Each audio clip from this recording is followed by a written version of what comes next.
Call this meeting of the Texas Appraiser Licensing and Certification Board to order. Today is Friday, November 13th, and welcome everybody by video conference. We will now have roll call.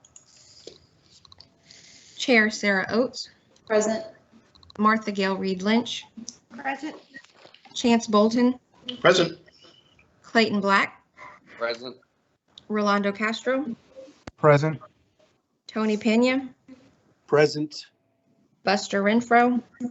Present. Stephanie Robinson. Present. And Lisa Sprinkle. Present.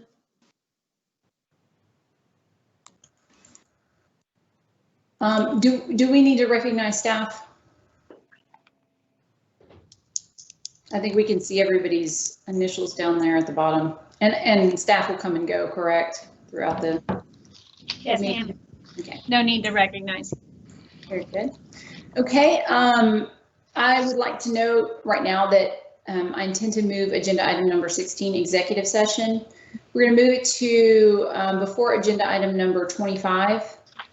I think that 24, if there's anybody public watching online, that's probably something that they're pretty interested in, and so we will move it there. I don't anticipate any need for it before then, but if we do, then we will address that at the time. Stephanie is on, correct? I am. Okay. I missed that in roll call. Very good. So I've asked Ms. Robinson to open the meeting with our mission moment today. Thank you, Madam Chair. The agency exists to safeguard the public interest and protect consumers of real estate services. In accord with state and federal laws, the agency oversees real estate brokerage, appraisal, inspection, home warranty, right-of-way services, and timeshare interest providers. Through education, licensing, and regulation, the agency ensures the availability of qualified and ethical service providers, thereby facilitating economic growth and opportunity across Texas. As your board, we are public servants appointed by our governor to ensure we maintain the integrity of this agency, to protect Texans, and to create economic opportunity by eliminating unnecessary barriers for our appraisers. It is a privilege to serve our state in this capacity and work alongside our stakeholders while establishing policy and rules to propel our industry forward. I would like to take this time to thank the team members at our great agency. This includes all members of staff that have maintained an unwavering commitment to serve our customers and appraisers during a national pandemic. This is not an easy task, but they have all served with a tremendous amount of hard work. To all of you, on behalf of our board, I thank you for your commitment to the team, your commitment to our consumers and appraisers. Thank you, Madam Chair, for letting me serve as words. Thank you so much. I appreciate that, Ms. Robinson, and I echo your sentiments. We will move to agenda item number 4, where we welcome our new board member. And most of us, everybody saw Mr. Castro yesterday, but we would like to formally introduce him to the public today.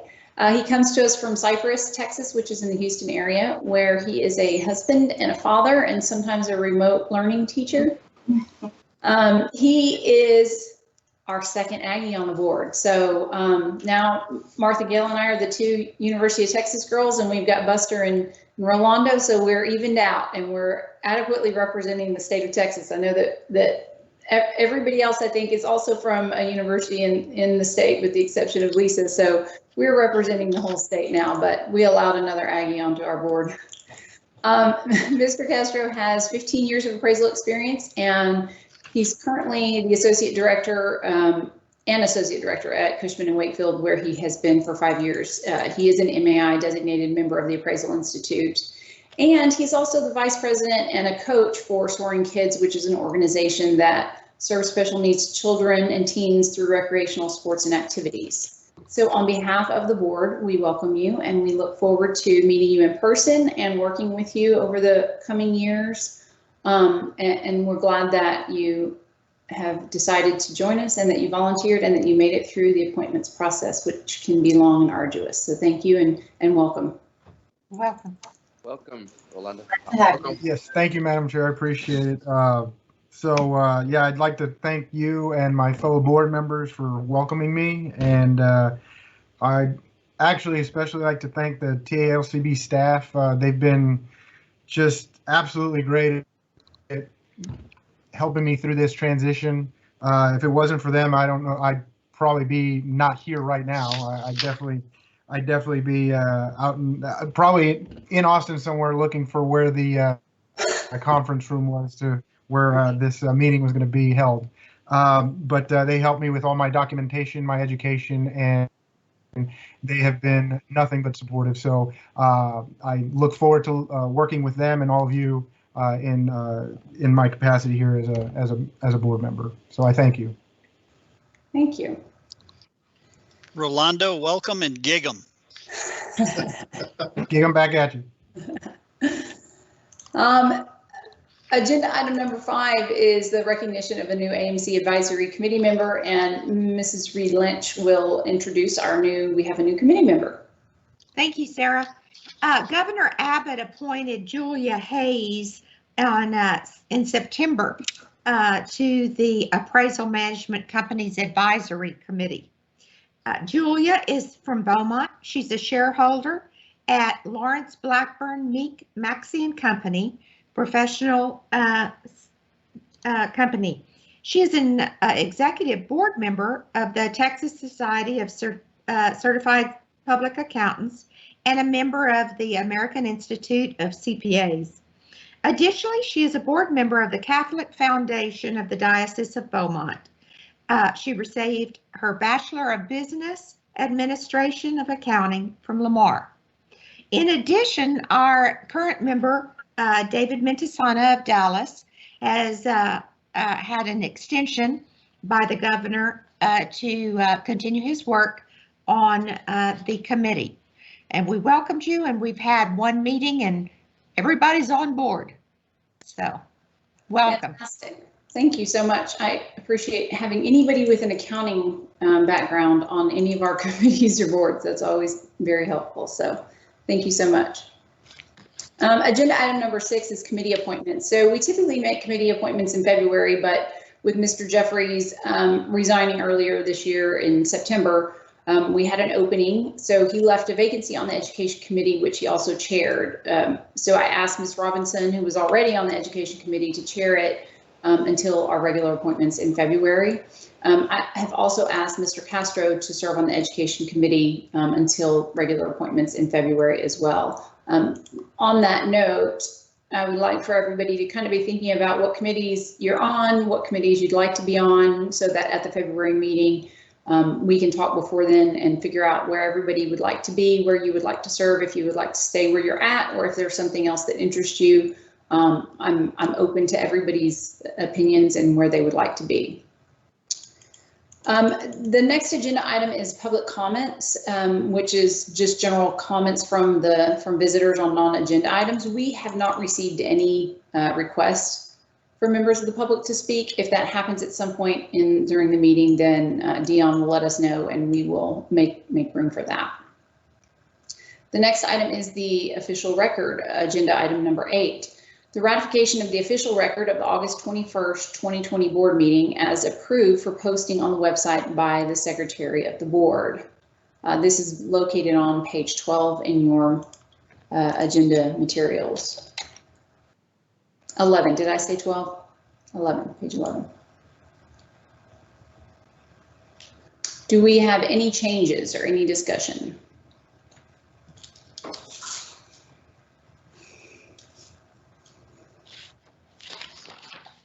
Move that we approve the official record from the August 21st, 2020 board meeting. Second. We have a motion by Mr. Black and a second by Ms. Reed Lynch. Is there any discussion? All in favor? Aye. Aye. Is anyone opposed? The motion passes unanimously. Moving on to agenda item number 9, which is the enforcement matters, both A and B, which are both agreed final orders. And these can be found in your materials on page 17. The first one complaint 20142 and the second complaint 20059, 60, and 61. So we did not receive any request for public comment on these matters either. And of course, there's no action is required by the board as these are already agreed upon and signed. But I would like to ask the members if there's anybody that has any questions about any of these enforcement matters. Hearing none, we will move on to committee reports, and these start on page 41 of your materials. The first agenda item number 10 is the report by the AMC Advisory Committee. Mrs. Reed Lynch, the AMC Advisory Committee, is included in the meeting materials. Is there anything that you would like to discuss or highlight on the record? No, I think the report is fine as stands. Very good. Thank you, Mrs. Reed Lynch. Mr. Bolton, the Enforcement Committee report is in the meeting materials as well. Was there anything that you would like to highlight? No, although I would like to, actually, yes, I would. We have concluded our working group for the peer-based investigative committee rewrite of the rules. We'll be talking about that and some of the other rule changes that we've been tackling in the committee. And I want to commend the committee, the working group, and the staff that have been involved in this for their hard work, and also the governor's office who's helped us out. So thank you very much. But I think the report stands, and we'll be talking about some of these issues a little later. Very good. Thank you, Mr. Bolton. Mrs. Robinson, the Education Committee report is included in our meeting materials, and you've seen and approved this report? Yes, I have. Very good. Is there anything that you would like to discuss or highlight? I just wanted to highlight Mr. Rolando Castro for joining us during that meeting. He was very instrumental and contributed to the discussions, and I appreciate you very much for stepping in and doing that. Also, I know that the exam pass rate has been on our topic list for quite some time.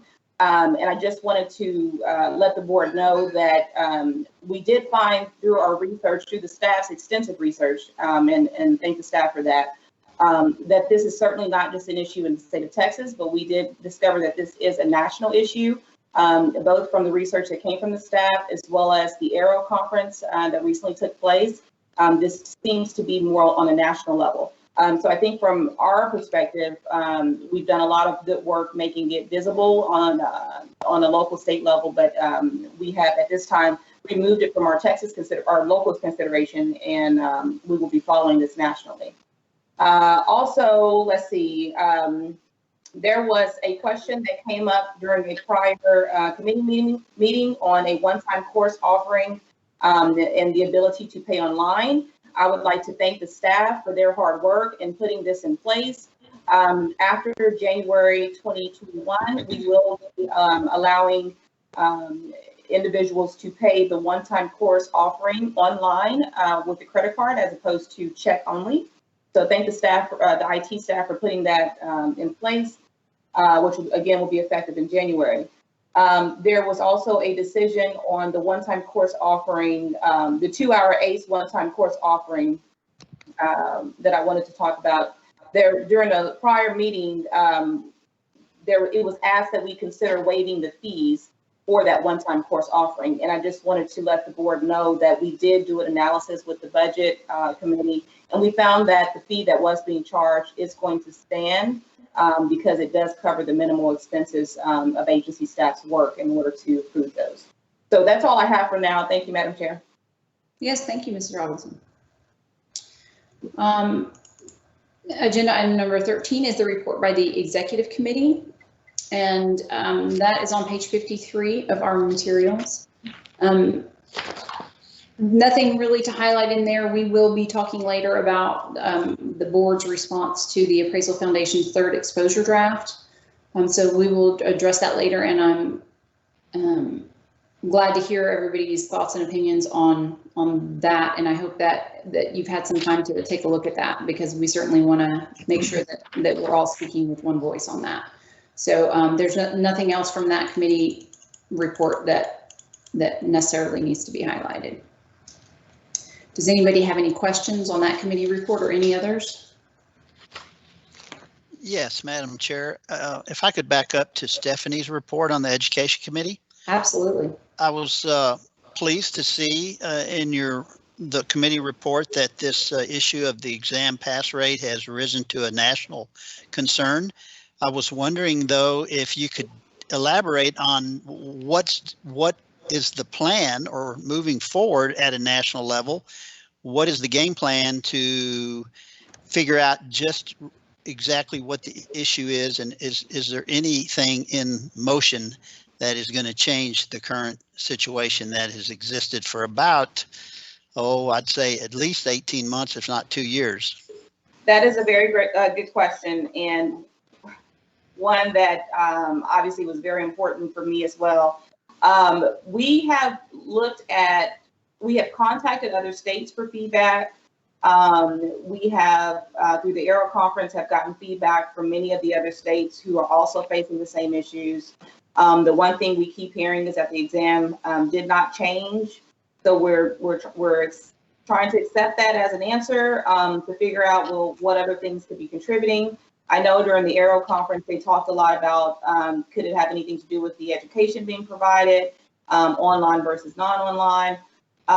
So to be quite honest with you, right now, we don't have an answer as to why this is happening. And that's not just here in Texas or on our board. That is what we have found to be the feedback from everybody. No one can really pinpoint why this is happening. I'm going to continue to watch it nationally and continue to keep my eyes open with the other state agencies. But honestly, through all of the digging and the hard work that we've done and the staff has done, we can't pinpoint why this is happening. Okay, I appreciate those comments. Thank you very much. You're welcome. Just my 2 cents worth. I feel like it's possibly a combination of both. I understand that the exam hasn't changed, possibly. I'm not going to argue that point. I mean, that's been the position of several individuals who are close to that issue, have stood their ground and said it hasn't changed whatsoever, which only leads you to one conclusion, is that then the education has either changed and isn't in par with what the exam is requiring. Right. So in my opinion, they got to get the two in step. Right. And that may be a give and take on both issues. The exam may need to be reviewed and to some degree reevaluated and make it more in line with the education that's being provided, or else there needs to be a serious dialing down on the education and the format, which I'm hearing a lot of it has to do with online versus in person. But the two have got to become in sync. Otherwise, we're never going to solve this problem. And I don't believe it should be that difficult for any trainee who spends 3 years working aside a supervisory appraiser, going to the required courses. It should not be that difficult to pass the final hurdle. That's just my comments. I appreciate your comments very much, and I wholeheartedly agree with you. This was a big topic of mine as well. That was pretty close to my heart, which is why I kept fighting for it. Although we may not address this on a state committee level, I assure you, I'm still watching on a national level. So if there are anything, or if there's anything that pops up nationally that's significant to findings on a national level, I'll definitely be sure to bring that back to the board. As I know the staff will do the same if they happen to see anything. But no, I agree with you. It's got to be a problem that's got to be fixed. It's just right now, through all of the things that we've done, the research we've done, we have not been able to pinpoint where that problem lies. And I will say as well, and Stephanie, chime in here, during the board member breakout session and during Aero, it didn't seem like the other state boards were overly concerned about the exam pass rates, not in the same way that we have been. And, you know, maybe it's because they haven't heard from their constituency, or maybe, you know, they personally haven't been affected by it like, you know, like you have and some of our other board members have. Yeah. So, but is that how you felt too? I did. And actually during that session, they specifically named Texas as the pot stirrer there, you know, to kind of get this in people's ear. So we are definitely on the radar as being the pushers for making this more visible nationally. They all share the same, information in terms of low rates, low test, low pass rates. But it was clear that Texas was the one pushing this topic on a national level. And I guess it was Dave Bunton during his update at Arrow. One thing that he mentioned that I hadn't heard before, which doesn't really go along with the anecdotal evidence that we've had. Certainly not the three young women that testified at our board meeting last February. Was he said that he thought that the exam pass rate could be due to sort of shortening that gap between residential and commercial, the requirements. Mm-hmm. And so there might have been a lot of residential appraisers that were shooting for commercial because they were kind of already there, that they didn't really have the intent to go be commercial appraisers, but they were so close to that requirement anyway that they thought while they were doing the process that they might as well go ahead and try and get their general certified. So like I said, that doesn't really jive with, your two trainees or the other one that we heard from. But I thought that was an interesting take that I hadn't heard before or considered. That is an interesting take. And also, I know the online education came up, but when we did our analysis here, if I remember correctly, we did not have a correlation between online courses and people who didn't pass. I don't think we could find that connection here. Yeah, I don't know that we were necessarily able to dial in that deep into it, but and that's what we were hoping to learn from the other states was, are there other states that require it all to be in person, and did they have better pass rates? And we just weren't really able to get a lot of information from them. When you ask somebody to dig into their files and give you information, you can't really dictate how they report it to you. So unfortunately, it wasn't terribly helpful what we did hear back from the other states, but I think the conversation has started on the national level, which is what we intended to happen, knowing that we don't really have a lot to do, a lot of say over it. But I think that the conversation is going, and I think that's a good thing. I agree. If I can interject here real quick, this is Rolando Castro. I just remember from the Arrow meeting that when we had the first day, we were with the AQB, and they were talking about how, like in the normal doing the testing, and they put in questions that are not necessarily counted and are not part of quote unquote the test. They're just testing the test questions and seeing how they're answered. I do remember this from the time that I took the test, which was a bit ago, but they continually do that. And also to the point of we don't know their dynamics, because essentially they said also that they're changing the way they're structuring how many questions are on each topic. As of now, there wasn't as many statistical or those types of questions for appraising. But now with all the data kind of mining that we're doing now, statistical analysis is now becoming more of an emphasis in our field. And they are, I don't know if I got a definite answer on this or if there was discussed, but there was a feeling that they were going to add more questions on the statistical side on the general exam, and taking away kind of some of the other taken away from other sections. So I don't know how that translates into pass rates or anything like that, but that was just another issue or observation that I made that I thought interesting, and that might be something that's impacted in the future. Yeah, I took a note on the same thing, Rolando. When he said it, I thought, we keep hearing the test is unchanged, that we don't change the test, it's the same exam. And then at the same time, we hear, well, there are test questions because we're in a constant refresh of new test questions. And then when they said that about the big data, I was like, okay, so it clearly, the test does change over time. So. And then the question would be, if they are making those types of changes, which it's, based on Arrow, it kind of sounds like they are.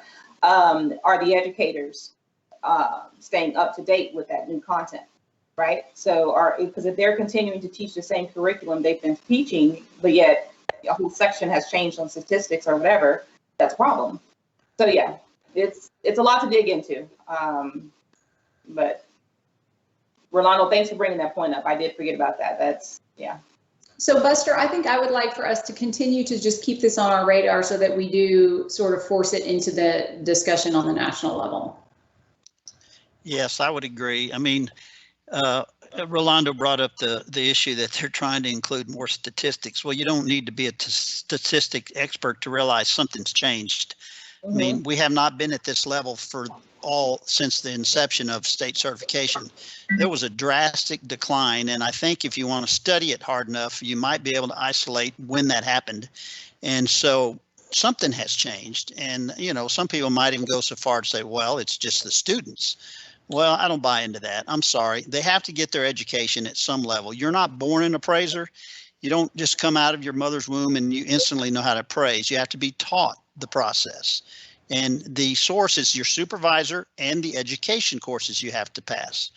But I will tell you this, and to respond to Mr. Bunton's statement about the residential appraisers trying to upgrade. Well, if you want to find out whether that's the answer, that's not a hard thing to figure out either. Just run the numbers, find out every person who was trying to upgrade and see what their pass-fail rate was. I would venture to guess it's similar to the overall pass-fail rate. But my personal experience in reading the questions and helping the trainees that I had mentored and trained, the exam is difficult. It is difficult at multiple levels. The questions, in my opinion, are poorly written. It's like they're trying to trick you, and there's no need for that. If you know it, you know it. And you don't need to write these complicated, complex, poorly structured questions if you want to find out whether somebody knows something. And anyway, that's my 2 cents worth. Well, I appreciate it, and we will definitely keep it on the agenda and keep track of it going forward. Are there any other comments about any of the committee reports? Hearing none, we will move on to agenda item number 14, staff reports on agency operations, initiatives, and statistical data. Good morning. Chelsea Buckholz, Commissioner. I believe it's just Tony Slagle and I who will be providing reports to you today, but all our staff are on standby to answer any questions you have related to these staff reports. I'll be short. Thank you for your time at the workshop yesterday. I know that meeting 2 days in a row comes at a cost of time and finances. So I'm particularly grateful to each of you for that sacrifice. My hope is that our time together yesterday and today is useful and offers some forward movement. I believe that it has and it will. Welcome. I want to give my personal welcome to new board member Rolando Castro. We're grateful that you said yes to this service, and we look forward to working with you and for you. It's already been a pleasure, so welcome. Also, I'd like each of you to know that we have hired a new appraiser investigator to fill the late Jim Jacobs position. This new investigator will start on December 1st. His name is Ian Monroe, and we are still down one investigator, but we'll maintain that vacancy for now. So we will stay, once we have Ian on board, we'll maintain that for at least some time. We will let you know before we make an additional hire. Okay, a few operational updates. First, we will be closed Wednesday, Thursday, and Friday of Thanksgiving. And I wanted to warn you of that primarily because it's a little bit more than we're typically closed. We have traditionally closed for the second half of Wednesday, and then of course Thursday and Friday is a holiday. However, there is a power outage scheduled in this building that will begin the morning, Wednesday morning. And that means, and that power outage will continue through the 29th, which is Sunday. So it'll be Wednesday, Thursday, Friday, Saturday, coming back online theoretically on Sunday. This is completely out of our control. This is being handled through Texas Facilities Commission, who maintains our building. We are monitoring this very closely. With the power outage means many things. It means our website and all of our systems are down. So there will be a message on our website that says there's a power outage. You can expect to be back online as early as Sunday.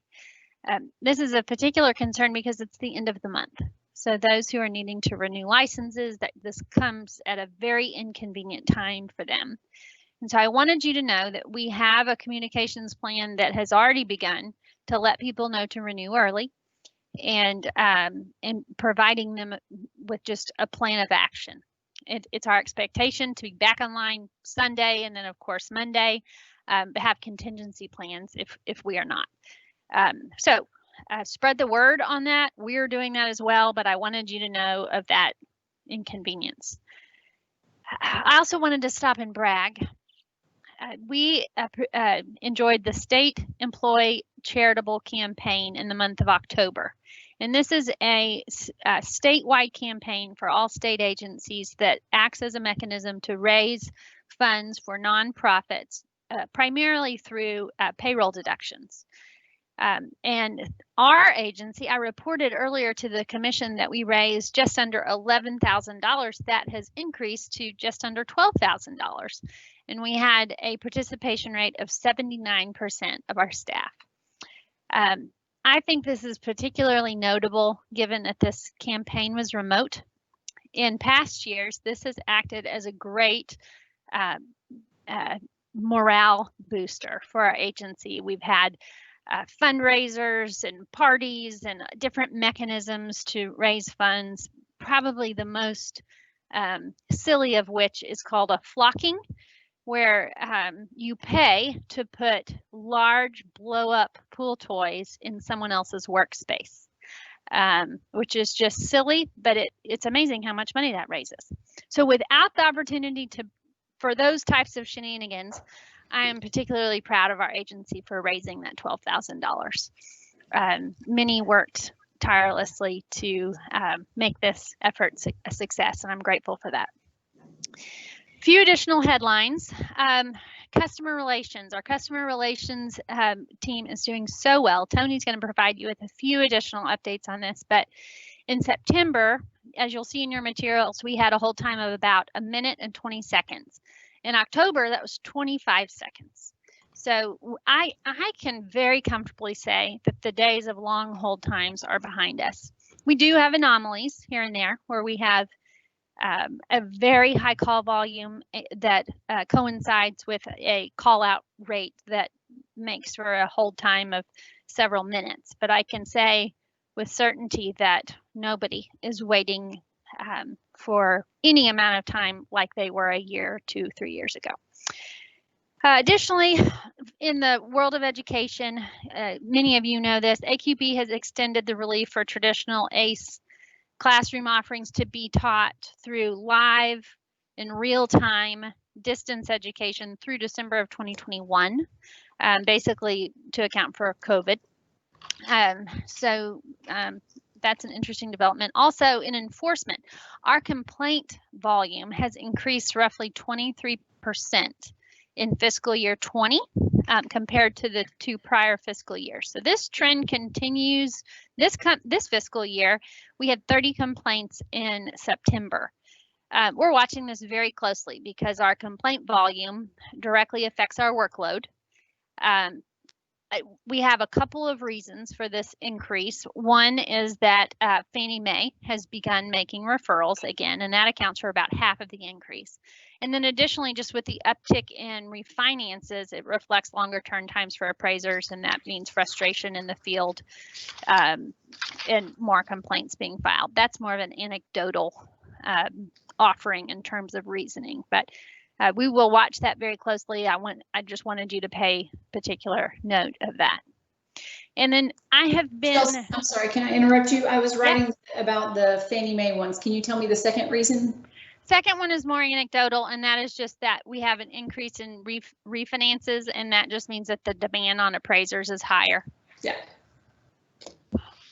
And then lastly, I just wanted to mention that something that I have promised for a while now is it will begin happening, if not this week, then next. And that is that we will begin sharing with you, as we email a final order to you, we will share with you all of the dismissals that have taken place since the last time we shared final orders with you. So in an email, you will not only see the most recent final order, but you'll see all the dismissals that have taken place in that time.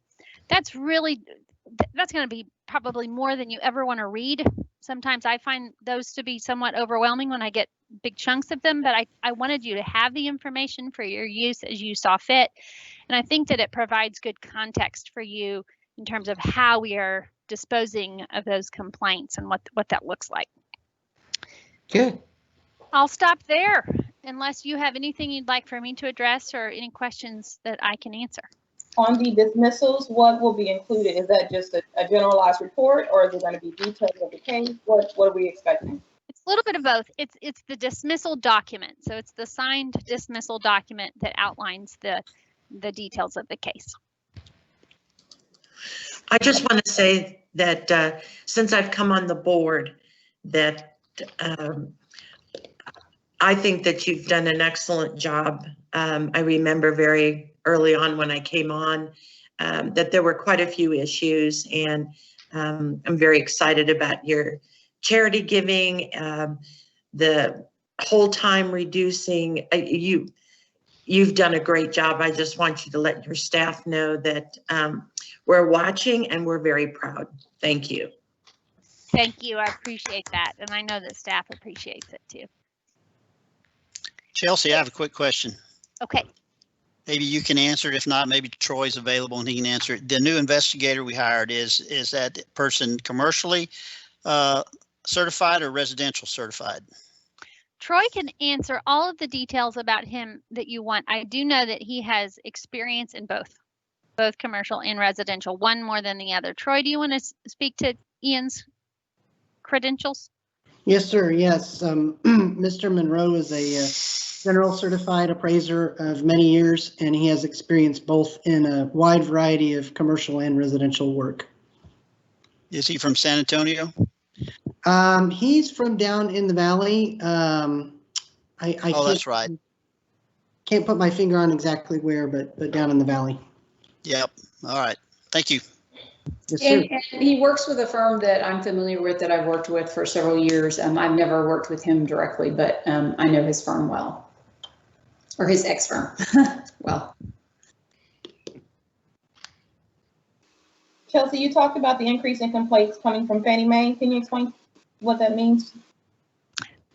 I'm going to let Troy do that. He is our resident expert. So,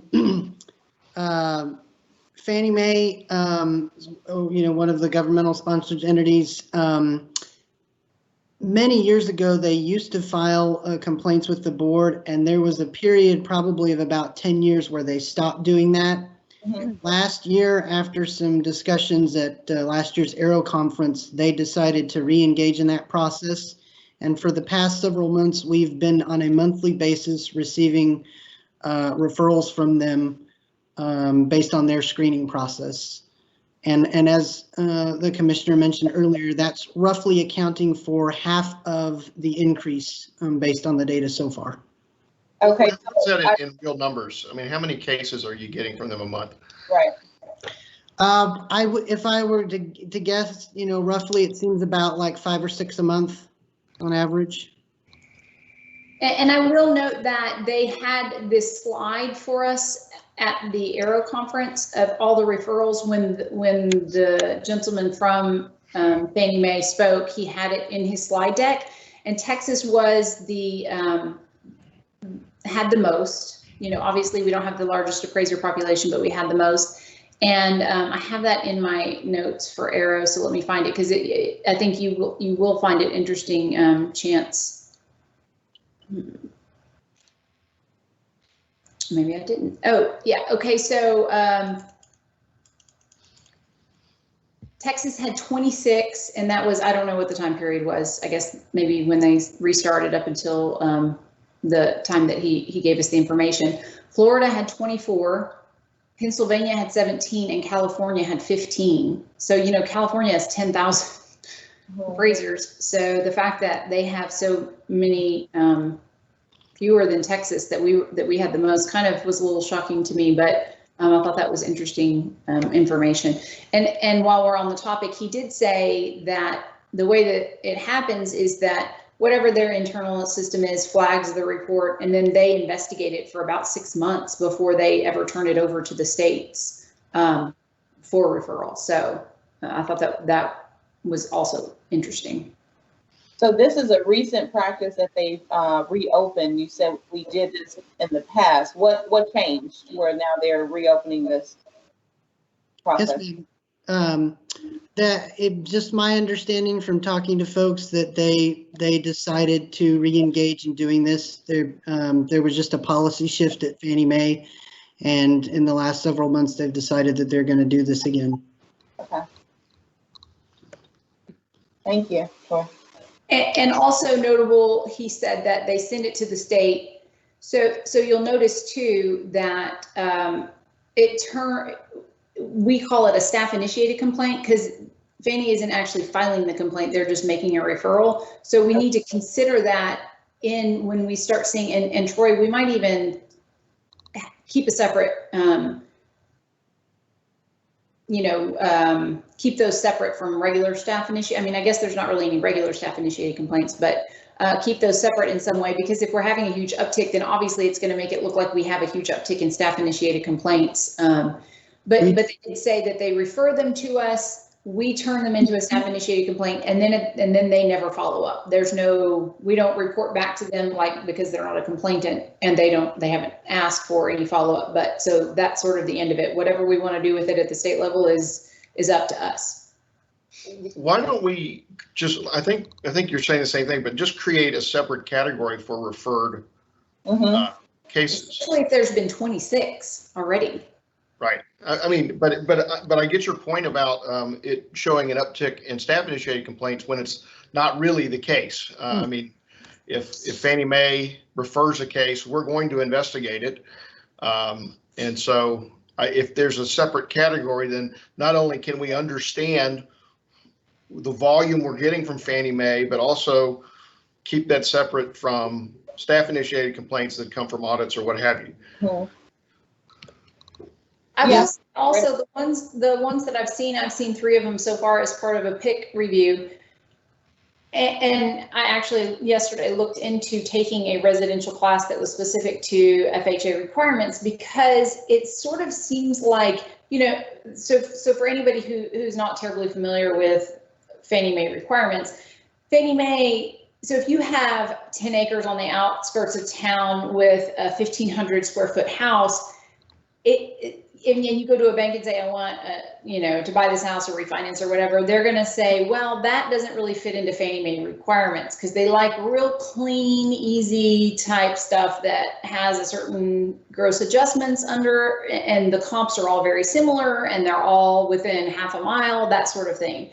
And so because those loans are very desirable in the marketplace, a lot of times lenders do whatever they can to try and fit those oddballs into it, and they send them anyway. And so it appears to me that we are getting the ones that are these oddballs that the appraiser tried to make work within the Fannie Mae guidelines. And so the comps are really far, or they seem very dissimilar, or there's other comps in the area, but they don't really match those because this one, was renovated and everything in the neighborhood is much older. So it really fits more with this other neighborhood. So it's all those weird things. So it's almost like, to me, when I'm looking at them, I think, oh, they're just the typical triggers, like the comps are too far, or the adjustments are too, or the ages are very different, that sort of thing. So it was interesting to me after seeing those that they had investigated them for 6 months, because I thought, when I heard that, I thought, oh, well, those are all slam dunks.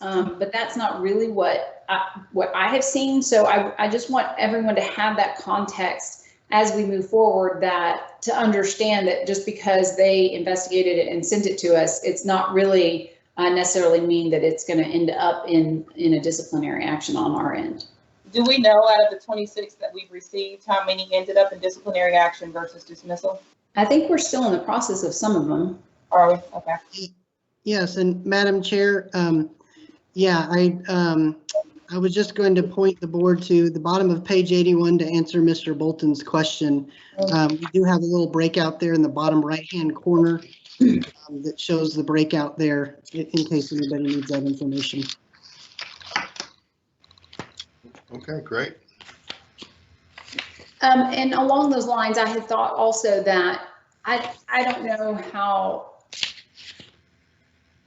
how much we can learn necessarily from a class. So I thought we might also at some point, those of us who are going to be involved in PIC reviews, get some education on those Fannie and Freddie requirements. We don't have anybody on the board that does specifically residential, and so my knowledge of it is, you know, from the reviews and stuff I've done and what I've heard, but I'd really like to know more about how appraisers trying to fit those things into the Fannie requirements so that we understand when we see these, what it is that they're trying to do. For example, I saw a review this morning and it had 4 comps, 3 of them are in the neighborhood and 1 really far, but it was a resale.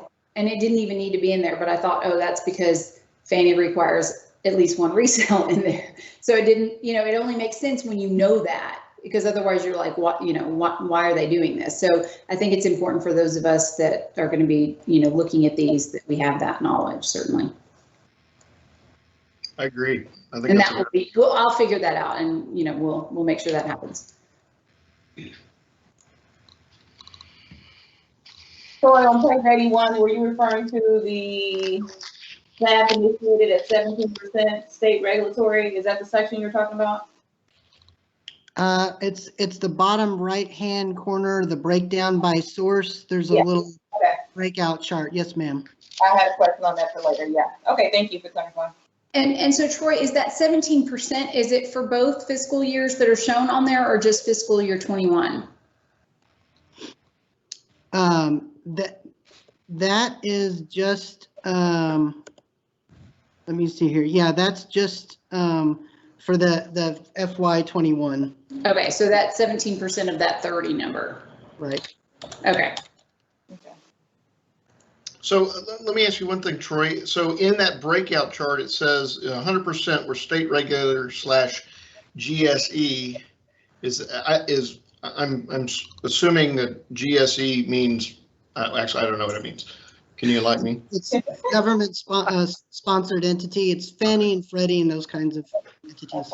So when it says state regulator, does that encompass staff initiated complaints?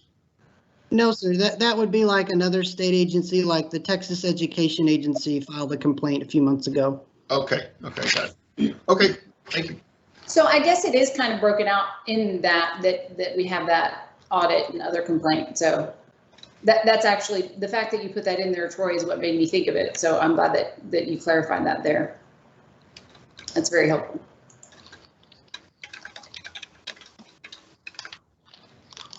Okay, so were we waiting for Tony? Is that where we were? Yes, ma'am. Oh, I did have a question for you, Chelsea. Okay. Tell me the name again of what it is when you fill somebody's office with balloons. Flocking? Flocking. Flocking, good to know. I was I know that term. I was subjected to that several times last year. I couldn't even get in my office at one point. It was funny. You could also pay to get them removed. Yeah, you also pay to get them removed. It's probably not great for our productivity, but it's very good for morale. Madam Chair, please don't give any ideas. Surely you pay twice as much to have it removed, right? I love it. Is it twice? Okay. Ready for you. All right. Thank you. Thank you, everybody. This is Tony Slagle, Deputy Commissioner. I just, as the Commissioner mentioned, I just want to mention a couple of highlights on customer service, and then I also want to talk briefly about the AMC registry, just to give you an update on that as well. So I say this all the time, but it bears repeating. I get to stand before you and give you great news that while I oversee it, I have very little to do with the actual productivity that gives the great results. So I sent everybody my monthly report, which showed the progress we've made from September to October, and the commissioner mentioned that briefly. But I also compared this October to last October to give you some idea of the progress we've made over the past year. And I just wanted to mention on the record that as well, which is we were able to handle more calls this October than last October. just over 19,000 versus 18,000. More calls were handled on the initial at the initial call, which means they didn't have to fan them out to anybody else in the agency. Almost 100%, was 99.8% of the calls that came in this October were handled by the contact center staff. And then the abandonment rate this October versus last October was 1.58% versus 5% last October. And the hold time, as Chelsea mentioned, was 25 seconds and versus it was 1 minute and 42 seconds last October. Tony, what page are you on real quick? Oh, this is just this is the email that I sent out to all of you at the beginning of the month. Some of this information is on page 58, and then it's broken out in a yearly comparison on the top of page 60. What?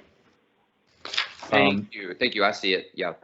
So, yeah, sorry about that, Mr. Bolton. I did want to also mention that I have a daily morning call with Robert Hood, who's the director of the contact center every morning. And he told me this morning that yesterday we handled 1,145 calls, which is a high number for us typically, with a 33-second hold time and a 2% abandonment rate. So as the commissioner mentioned, while we have some outliers from time to time, based on various things, I believe the days of long hold times and people being frustrated and hanging up on us are happily in our past. So again, that's due to Robert's leadership, the additional training, and I do think to a certain extent the ability for staff to work remotely as well. I think that's helped out on the contact center as well. So I'm happy to answer any questions about any of that before I move on to the AMC registry, if anyone has any questions. No, keep it up. Great work, Tony. Yeah, keep that up. My goodness, when you look at that chart at the top of page 60, that our hold time was 15 minutes in 2018. Crazy. And I know it came up yesterday, about Sunset Commission, and if there's one thing that I heard loud and clear, it was hold time. So yeah. Great job, Tony. And I would hazard to guess that there's not very many state agencies that have that kind of hold time for people calling in. So I think we have a lot to be proud of, and staff has a lot to be proud of, and the hard work that they've done, and the various solutions we've approached to lower that hold time. So again, it's I get to report this, but it's the staff that does all the hard work. So I want to pass our thanks on to them. They've done a fantastic job. I just want to interject real quick, since I do not know if I'm the most recent generally certified appraiser on the board necessarily, but I received my general certification in 2013. I do remember hold times being an issue when I had two others doing the same thing. We were all three trainees. We're all in the same cubicle area, and we just talk in between each other for 20, 30, 40 minutes on hold. It is night and day what you guys have done so far, and I'm proud to hear that has changed, because it was just one of those things beforehand that it was just part of the process. You're just going to have to wait, kind of thing, and just get through, because you had to do it that way. It was not a online process. There was no online process really that was implemented. It was, you had to get somebody on the phone, somebody live, and you just had to wait. And if there was unfortunately, if there were any problems, and that would be just another subsequent phone call that you had to make in order to get in touch with somebody to get into contact. So I commend you guys. It's great. It's great what you've done, and just know that I'm here for the trainees that just need to know what happened before, so they're not frustrated as I was before. So awesome. Is Robert on the call? I believe, yes, I believe he is. Show your page. Yes, Robert. I'm here. Good job. I can't see it. Maybe it's my screen. Yeah, that's frustrating. Robert, well done. Thank you very much. I appreciate all you guys, all the kind comments. Absolutely, well done. And please, please, please, as Ms. Sprinkles has stated, please let your staff know we are extremely proud of you guys. That's amazing. I sure will. Thank you. Absolutely. Absolutely. And even though we might not keep talking about it, we will always keep an eye on that. And so we might not continue the congratulations over the years and months ahead, but know that we are extremely grateful that you have it taken care of and that we don't have to worry about it. So we appreciate you. Yes, I had a question on the Customer Relations Division's report. There was an area that's labeled call handled by courtesy callback. Can you give me an example of what type of situation would require a callback?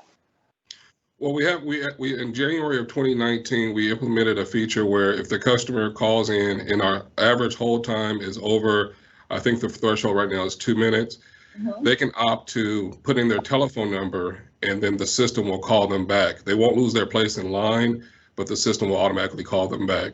Because we haven't hit that threshold very much, the number of courtesy callbacks have kind of dwindled down. Great, thank you very much. And just to piggyback on that, yesterday the number was 0. Even handling 1,145 calls, no one needed to implement that feature. Fantastic. So and to just piggyback on something that Mr. Castro said, it's been a sort of a universal, holistic approach, hiring more staff, using technology, putting more stuff on the website so people have less of a reason to call. All of that has contributed to this the place we are now. So it's been a universal effort to really get to that point. Okay, if there's not any other questions or comments, I just wanted to mention what we've done with regard to the AMC registry. As you recall, or if you recall, last year was the first time we did that. We open up the registry from January, first business day of January, so I believe it'll be the 4th, January 4th this year, through March 31st to allow AMCs to go into their online service account and answer some questions and enter the number of appraisers who worked on covered transactions as defined through that process, and then pay the registry fee, and then we put them on the registry at that point. We have updated our website already to address some changes because it was the first time last year there was some messaging that was targeting that, hey, this is new. We've updated it so that it's more of a regular occurrence type of thing. We're currently working on getting what we need to do some targeted messaging to the AMCs themselves, just to remind them of the process and to give them a direction on where they can go to get information on the website, and also some contact information in case they have any follow-up questions and they need to reach someone to talk to them about it. But that will continue to go forward. We'll message them throughout this process all the way up till March 31st, just to remind any AMCs who have not already complied. We're able to run reports and see that number dwindle and target just those ones who haven't put in their information yet. It's a fairly smooth process last year. We did get maybe 9 or 10 follow-up emails after we did our webinar. The webinar is available on the website again. We're going to point people to that. Don't think there's really any need to update it. It's all the same information. But anyway, just if anyone has any questions, that process has begun, and it'll be opened up on January 4th of this year or next year.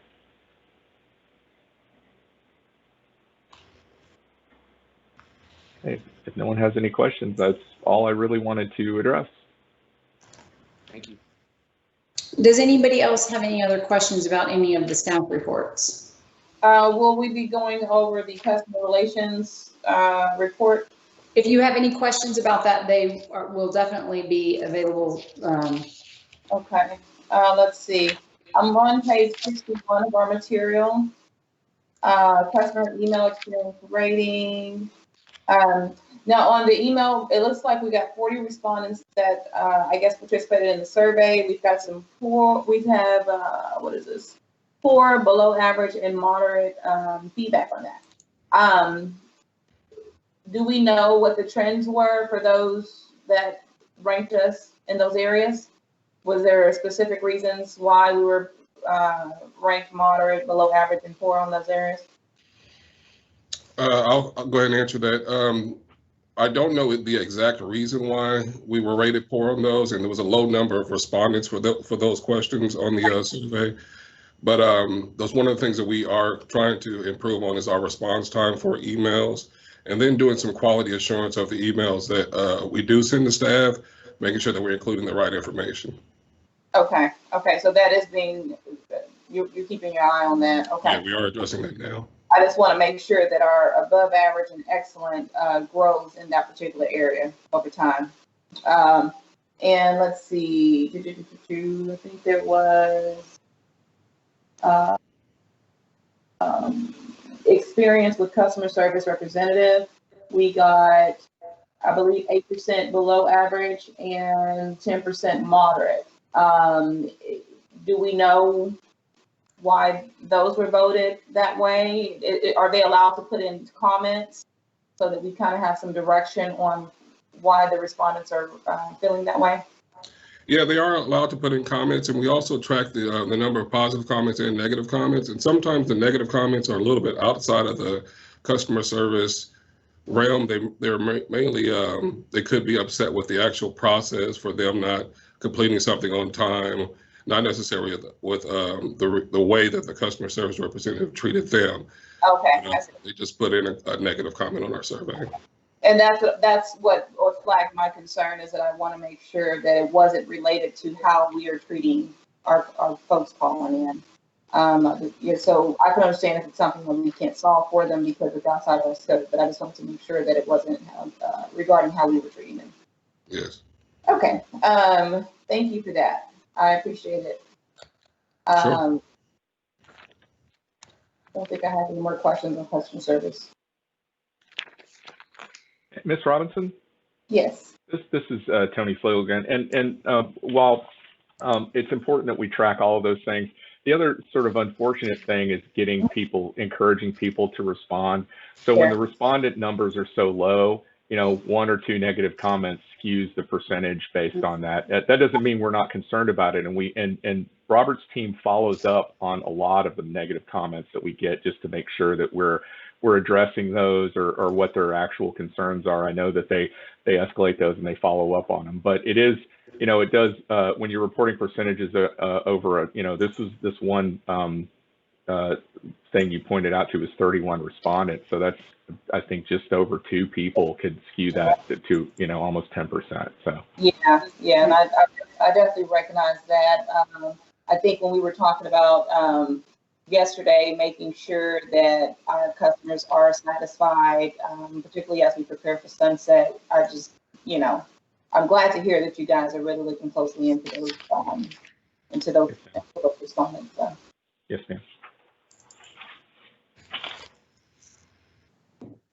I just have a question, just relating to the pandemic and then all of the people working from home.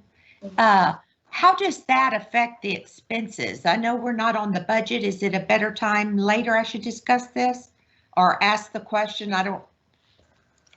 We can talk about that now. I can tell you anecdotally, and then if Renata Williams has anything else to add, she can speak up here too.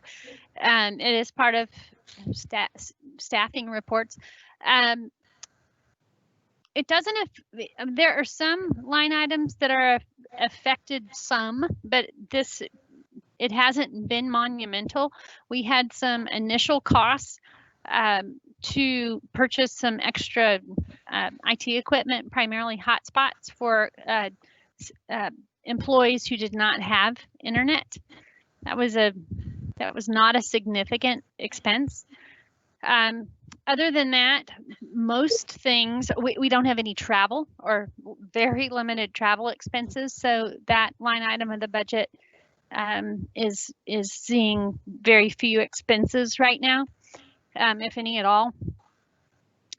Like, you know, our the chair of the commission traveled once. You know, I mean, it's just very minimal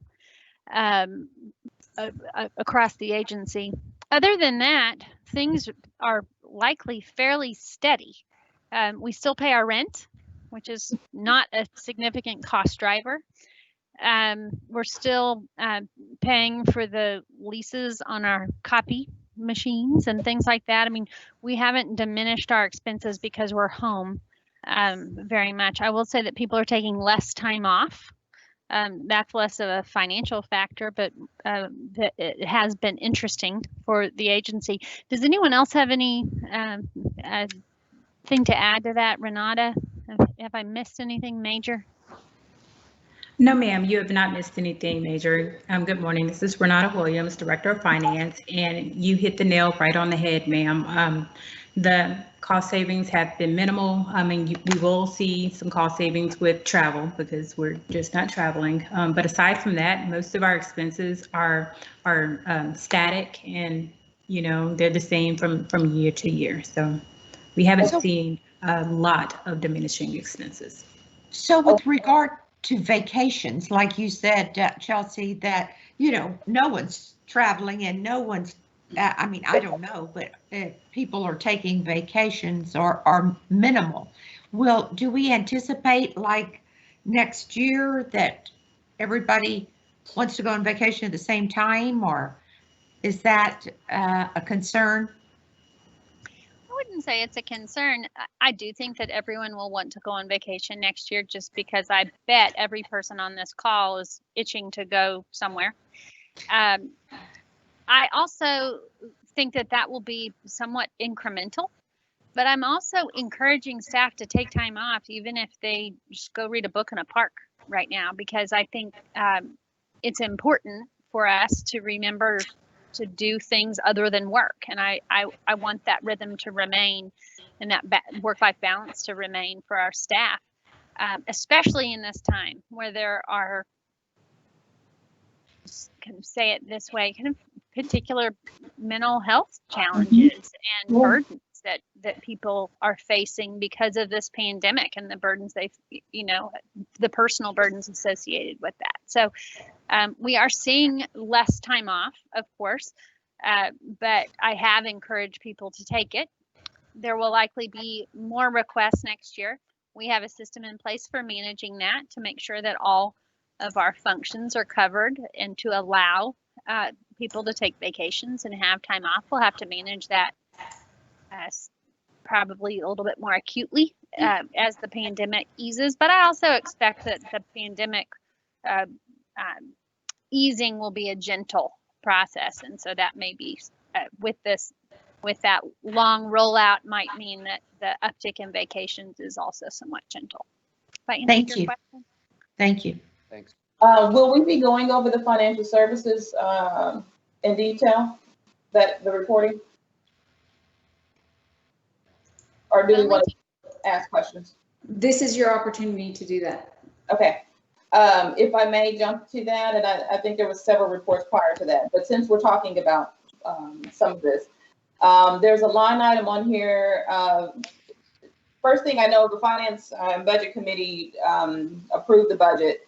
And one of the things that I was concerned with, although I did approve it, but I was concerned with the fact that we are operating on an unbalanced budget. I'd really like for the agency to kind of start thinking about ways for us to be more balanced as opposed to ending with the negative. I saw on the financial report that available balance within text, this is on page, what page am I on? Let's see, 73. Available balance within Texas Treasury Safekeeping Trust. And there's some side notes here that says remaining available budget to consider balance for fiscal year 21 budget. I would like to use that as a last resort, because I want us as an agency to find a way to work as a balanced budget with our internal revenue and expenses, as opposed to pulling from a trust to balance this out. So that was the first thing. So if we were to use that 1.6 million that has to be done as a last resort. We need to figure out a way to operate in a more balanced way without having to utilize that. So I just wanted to bring that up. Also, there was a question on office rent. Just curious, it looks like we've gone over 10% of what we budgeted for office rent. Did it increase unexpectedly? Is that where we got that difference? No, ma'am. So that's our normal amount that we pay. So we have to make 2 payments. So one in October and in September, the next one will be in March, but we also get a refund of our expenditures. So by the time the March payment comes, they'll actually give us a refund. And so it'll be closer to that 22,133. Okay, thank you. And just to clarify, so that will cover all rent for the rest of the fiscal year? Yes, ma'am. Okay, good. Let's see. Another question. Okay, so again, going with the whole idea of balancing our budget.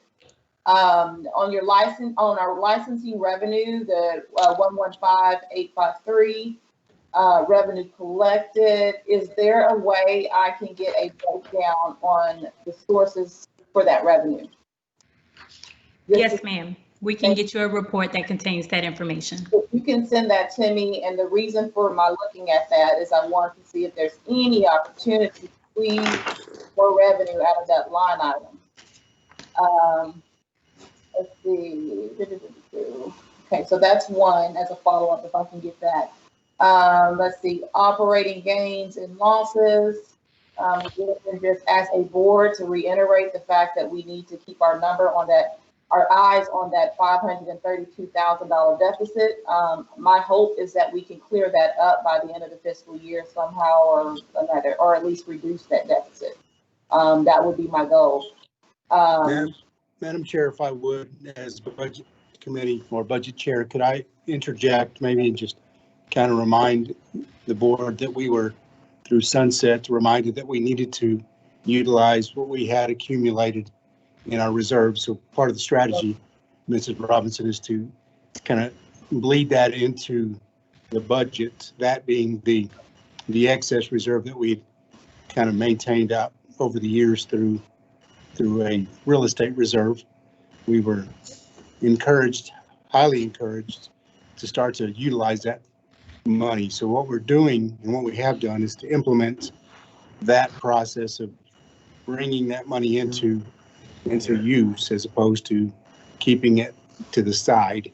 And then we're on that odd year where we don't recognize the revenue from the AMC fund. So we'll see that next year. There's a lot of factors. There is a need to maintain fiscal responsibility, but what you're seeing is just a transition of utilizing the money that we've had and we accumulated, as well as just kind of dealing with what we deal with on an opposite or odd year with the AMC revenue. Right. And so on those lines, Renata, we were expected with the fee increase that the board voted on, we were expected to draw down $339,000 from that reserve fund in fiscal year 20. And so did we do that? We did not draw down the full amount. Let me go back to direct you. I think 75 has both the budget and actual for 20. Yes.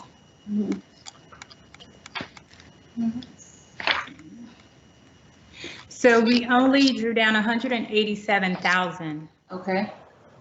From the reserve, from the strategic reserves. Well, so that 187,000 was on our budget to draw down in fiscal year 19. So is there a reason why we didn't increase that in fiscal year 20?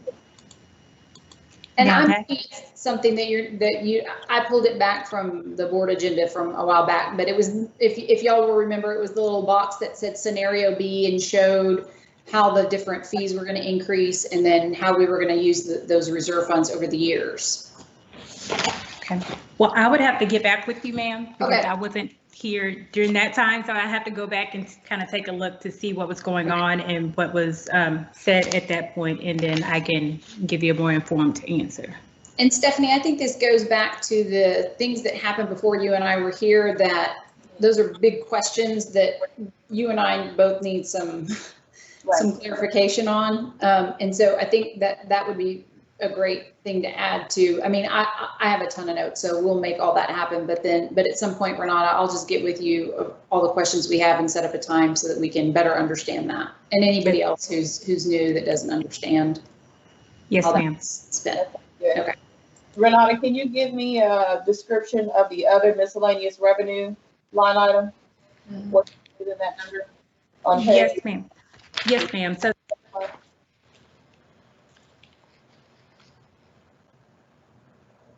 I'm sorry. I'm sorry. Can you hear me, ma'am? Yes, I can hear you now. Okay. The other miscellaneous revenue is the interest that is earned on our accounts with the bank. Thank you for that. Yes, ma'am. Okay. Professional fees, what's the breakdown to that? Let's see. Looks like you've got 77,000, I think, budgeted there. Yes, ma'am. Give me one quick second and I can pull that up and give you those line item details. Thank you. Yes, ma'am.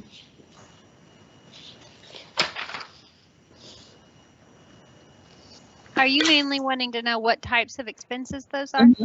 Yeah, that come up to that amount. That would be like a contract worker. I'm guessing that's the primarily what's included in that amount is a contract employee in our IT department. Okay. So that's separate, Chelsea, from contract services under other expenses? Oh, I'm making this worse for Renata. I'm going to stop talking. No worries, no worries. Sorry, I'm pulling up the line item detail right now. Later, honey, it's certainly. Wait, Stephanie. So tell me, you're looking at the 77,912 number? Yeah, I want to know what makes up that number. So when you look at the years before, so okay, the budget 2020, we had 168,000 for commercial appraisal reviews, and then it looks like on actual we just put all of that in professional fees and services. So I do know that some of that I think is contract reviewers, or maybe that's that 48. But then there's also like peak reviewers and special reviewers, I believe, are also in that as well. That doesn't make up the whole number, but I know that's some part of it. Okay. And Troy might even know if that's... And ladies, sorry, I have it up now, what those expenses are. Okay, so under professional fees and services, we have 19,320 for the Office of the Attorney General. So that's a contract that we have with the OAG. We have $31,331 for our contract with SOA, the State Office of Administrative Hearings. $248 for the Employee Assistance Program, $7,200 for the Peer Investigative Committee, and then $5,000 for the NUBIS customizations. And NUBIS is one of our IT platforms. Let's see. And what else do we have? Okay. Okay. And I can send that to you in detail as well, ma'am, so that you can see the details for every one of those categories and what the expenditures were. Okay. And I know we talked about phasing out the 48,000 commercial appraisal reviews at some point. Yes, ma'am. When is the plan to phase that out again? And I know you told me. I'm sorry. I apologize. And actually with Troy, I'm sorry, could you chime in on that one? Because I know we decreased it from what it was in 19 and 20 to now 48,000. Yes, ma'am. And based on the discussions at last summer's budget committee meeting, we have not utilized any of the contractors. So we have not touched any of those funds. Okay. We've been doing all of the audits in-house. Very good. Okay. And do you anticipate that being the case, at least over the next quarter or two? Yes, ma'am. We are moving forward with the plan of not touching those funds. Wonderful. So that will help offset some of that deficit in the beginning of the year. Yes, ma'am. Okay. I won't hold up the meeting too much longer, Renata. I can get with you on some of the other minor questions that I have. Okay. Yeah, the other ones is just very minor, so we can confused, so I don't hold up the meeting. Thank you, Yeah. though. Yes, ma'am. I have a question as well, Renata, and it might be either for you or Denise, or a combination of the two. I'd sort of like to bring this to everybody's attention. On page 67, when you look at, this is the average or the number of original applications received. So this isn't renewals. But if you go down to the trainee line, you'll see what I was looking at was, I know that, did the months of COVID impact the way that we were getting, original licenses and renewals? So sort of looking at that, and it sort of jumped out at me that you can see under the appraiser trainee in July, August, and September, we have a lot of original applications. And so let me see if I can I share my, Madam Chair, you're on page 67? Yes, ma'am, 67.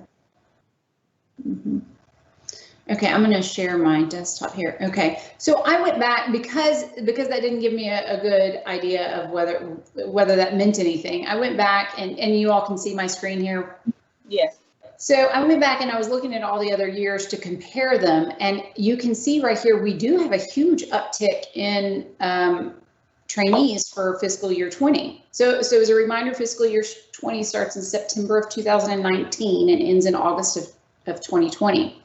After a much lower year here. And so that's a significant increase. And across all license types, that's a pretty significant increase.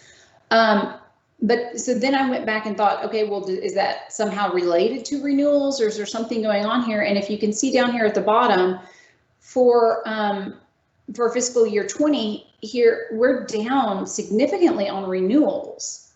And this is tying into the budget because I was sort of thinking, we undershot our revenue by about 3% in fiscal year 20, even though we raised licensing fees. So I was trying to kind of see where we were headed and if that was something we needed to consider as we continue to project budgets going forward.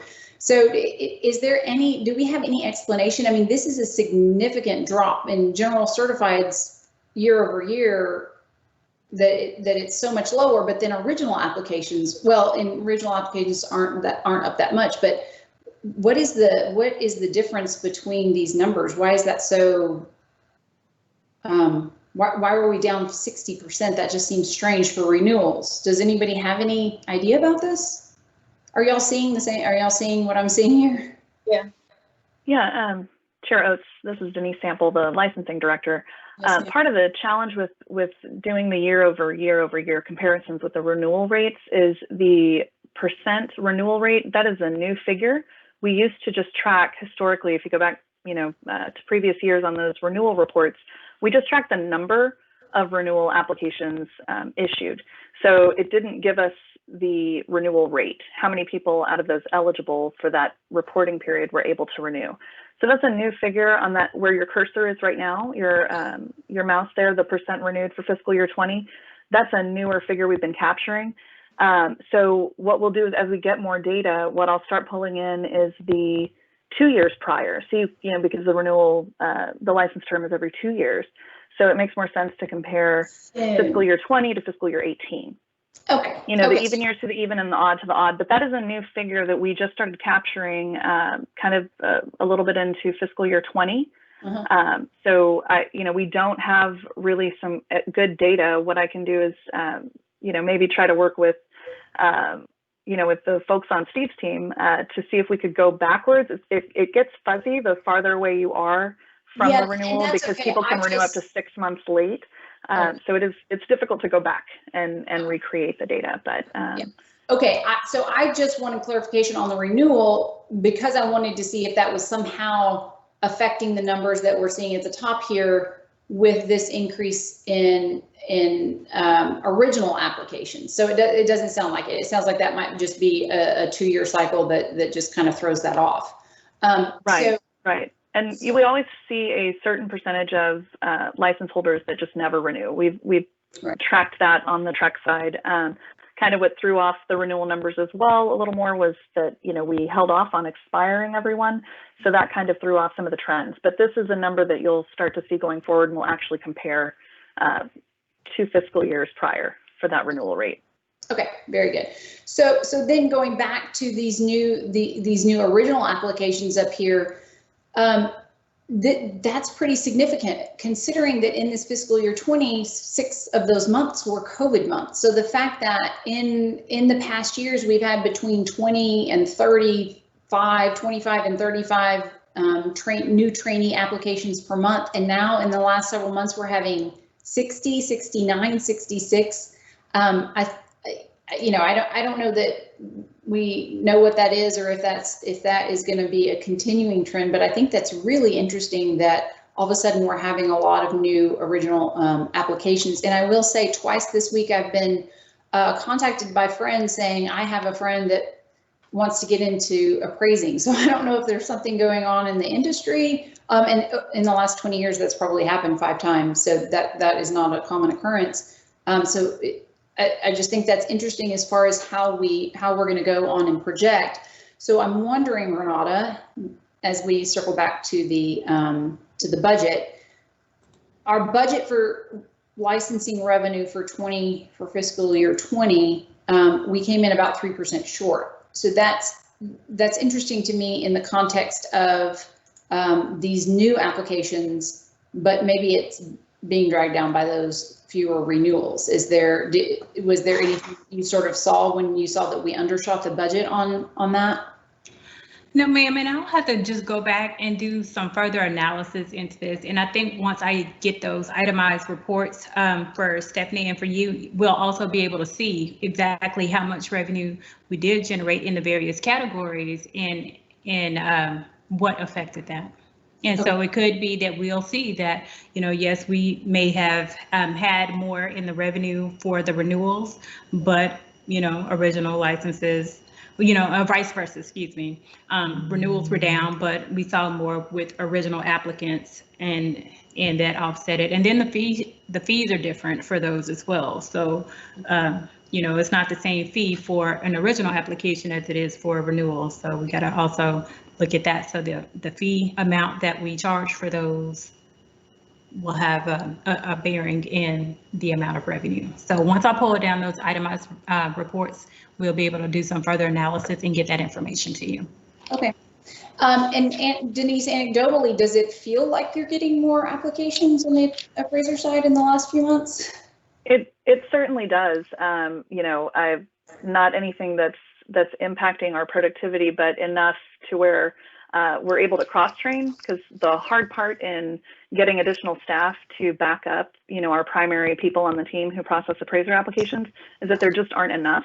So you don't get a good idea of every kind of different flavor of an application. So seeing the increase, we've definitely seen it enough because we're able to kind of have enough of a volume to hand a batch over to someone to cross-train on the different appraisal processes. So okay, interesting. And so to the budget committee, I would just remind you that let's continue to watch this, because at some point all those trainees are going to be needing to have audits done, and so that's going to obviously increase our workload on that end. And so let's just be mindful of that and prepare for that, and maybe, like we said, keep those funds available for outsourcing audits if we need to do it again, so that we can remain nimble when that happens.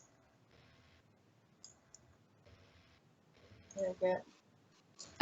Does anybody else have any other questions from staff reports? Oh, I do. Sorry, go ahead, Stephanie. No, you're good, honey. Go ahead. So one thing I did want to say, Renata, is there a reason why we always budget in the 600,000s for AMC fees, and since 2014 they've always been in the 800,000s in the even number years? So I'm just wondering, is that purposeful, or sort of what's the reasoning behind that? Do we know? So what I was told when I asked the question of the staff as well, and I was told that they intentionally budgeted revenues conservatively. Okay.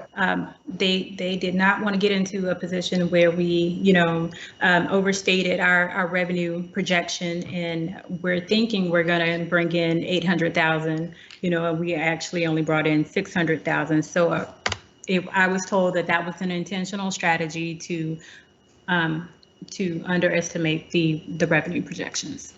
Okay, and what was the criticism from Sunset about our projections? Was it on the expense side or the revenue side? Well, it was with the revenue, I believe, because the excess essentially went into that strategic reserve, which was being held for that building fund. And so, yes, ma'am. I see. Okay. Very good. Good to know.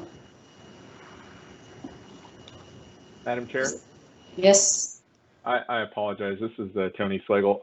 Part of my report, and we do not have to go into it, but I just wanted to give the opportunity. Part of my report that I only do once a year, and that's why I forgot it, is to talk about demographics. I mean, it's in your materials. If anyone has any questions, I'm happy to answer any questions about it. But we shifted to doing that in the November meeting, and I completely forgot that was part of what I was supposed to talk about. So I just wanted to provide the opportunity to bring that up if we needed to. But I don't want to derail the meeting either. So. Tony, have demographics changed dramatically since last year? Not really, sir. And part of the problem with comparing these nationally is we look at this survey that the Appraisal Institute does, and their sample size is really small typically. In fact, and they don't do it every year. And the last time they did it, the sample size I think was 750 appraisers. They send it out to a whole lot, but they don't get very many responses. We pull our data from people who answer questions on the application form, and not all of those are required. So you don't have to answer. I don't exactly know which ones. I think maybe ethnicity or something like that. It's voluntary. So it's a snapshot as well. But no, if you look at the chart, you can see that ethnicity-wise, we're pretty stagnant. We're trending slightly older, but that's an issue across the board nationally. We're younger than the national numbers, but we're trending older in terms of the population. And the gender is split, roughly 75-25%, maybe a little bit different than that, but that's also comparable to national numbers, male to female. Thanks. Sure. And thank you for including that report. I enjoyed looking at that, just to get a perspective. Yes, ma'am. So that was good. On the license, I just want to go back quickly on the licensing division. Generally speaking, what is our time frame for processing the applications right now, and how does that compare to last fiscal year? Yeah, this is Denise Sample again, licensing director. Page 67 of the materials, the meeting materials, is where that new report is that shows our average number of calendar days to issue a license. So this is the report that discounts any time, that we're waiting, for the applicant to pass the exam or to get fingerprinted. This is just for the licensing division's time handling it, from when we receive an application and supporting documents, and when we provide either the letter saying that they're now eligible to sit for the exam, or that they've moved on to the experience audit. But the application review process from a licensing perspective is complete at that point. So that's what those numbers give you there on a monthly basis. So what I just want to understand. So in September 2020, we got 10 applications and we're able to complete those in 9.26 days. Is that what you're saying? Well, the number of applications received, the average days calculation doesn't take into effect, these are the applications received in that reporting period. It's how many we've completed, because sometimes we can cross over a month, or sometimes we're waiting several weeks for an applicant to return a document that we've requested. So it's just to kind of give an idea, a ballpark idea of how many applications we're getting, but it's not meant to indicate that we received 10 certified general applications in September and processed all of them for that average, just because they can carry over month to month. Okay, that makes sense. But generally speaking, how long is it taking us to process these applications now versus last fiscal year?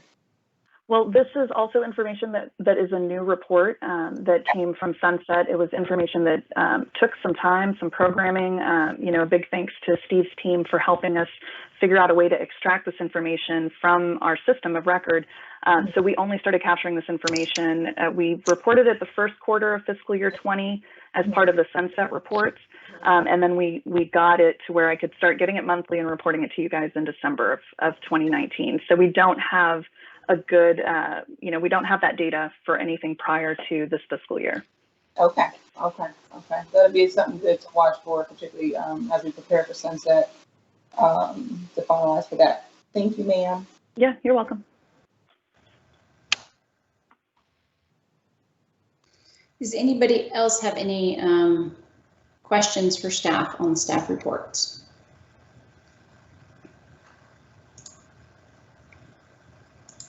Hearing none, we will move on to agenda item number 15. Did somebody speak up?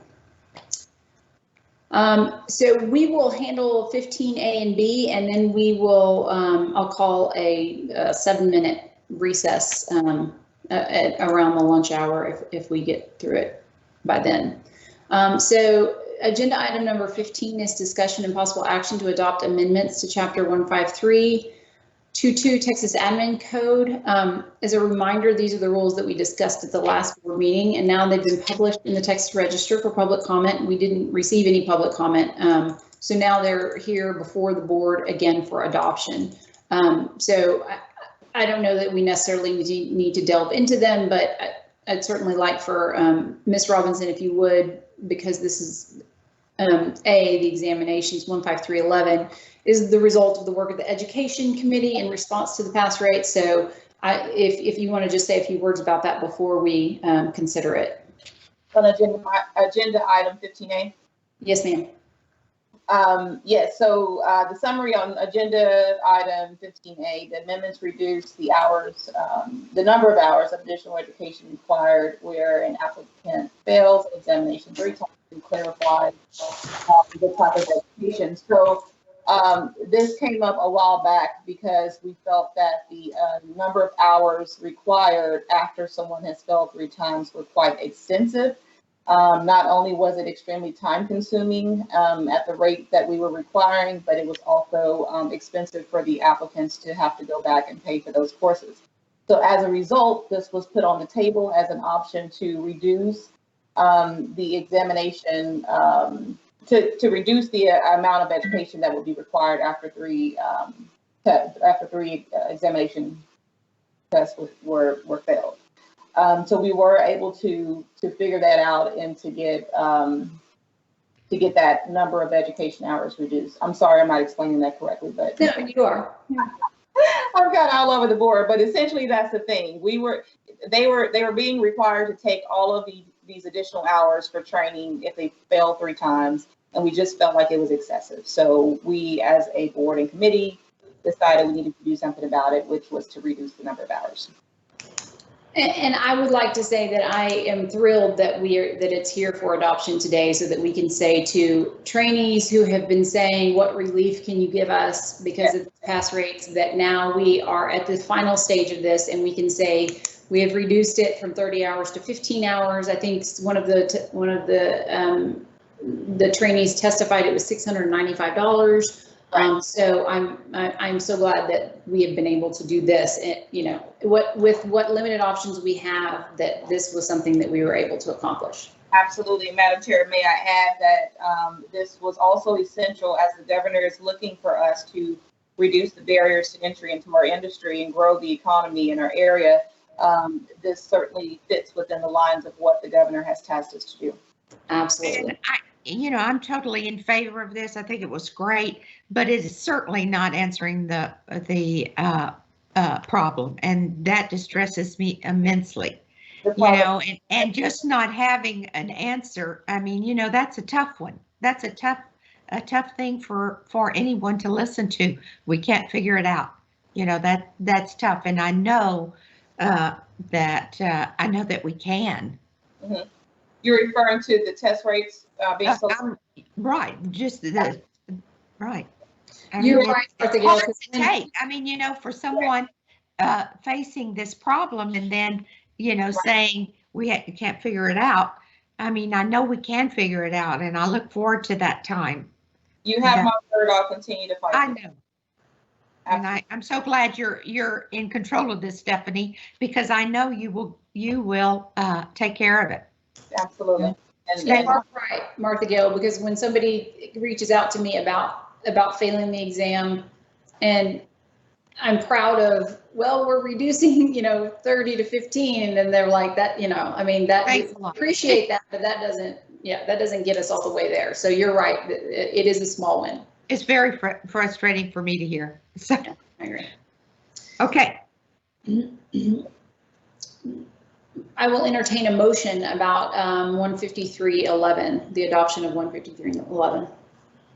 Madam Chair, I move that the board approve staff's recommendations. I second. We have a motion by Ms. Reed Lynch and a second by Ms. Robinson. Is there any further discussion? All those in favor? Aye. Aye. Aye. Is anyone opposed?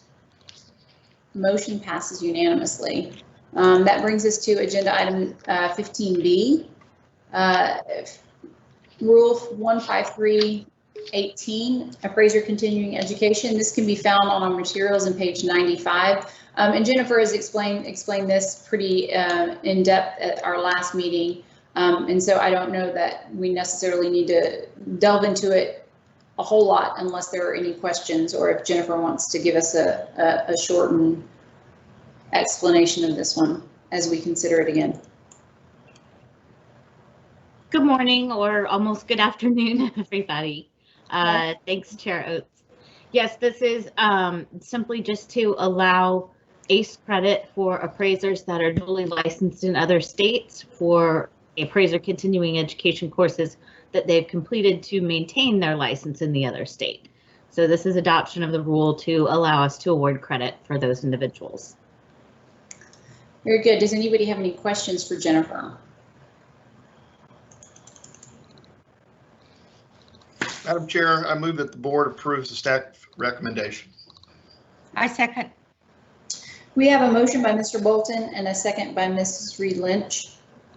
Is there any further discussion? All those in favor? Aye. Aye. Is anyone opposed? The motion carries. As a reminder, we're moving agenda item number 16, which would be up next, the executive session, to after agenda item number 24. It's 11:49, and I'd like to take about a 7-minute break. If that works for everybody, we'll come back at about 11:56 or so. Give everybody a chance to grab a cup of coffee. So I will call a short recess and we shall reconvene shortly. We will reconvene. It's 12 o'clock noon. We are on agenda item number 17, discussion and possible action to propose a new rule and amendments to chapter 15322 Texas Administration. Make sure that you're on mute if you are not speaking. As a reminder, these rules for possible proposal are typically coming out of committee work, and so the committee is bringing them to us. We will discuss them as a board, and then they will get published in the Texas Register for public comment. And then, like we did before, they will come back to us. If all that goes well, they will come back to us in February for final adoption. So this is the first time that we as a board are considering these rules. Agenda item 17A, 15315, experience required for licensing. You can find this on page 101 in your materials, or 103. I apologize. This is the work coming out of the enforcement committee. So, and this is something that Mr. Bolton has been working on for a while, so I will let him introduce it. Okay, so this is just codification of an existing agency policy that we have recently implemented. Essentially, it clarifies that when you initially submit your work files for experience audits, that when you submit appraisals, you are not initially required to submit a work file. The work file can be requested from staff if they need clarification or have questions. Like I said, this is already happening, but we are codifying it, putting it in the rules. And so I'm happy to answer any questions.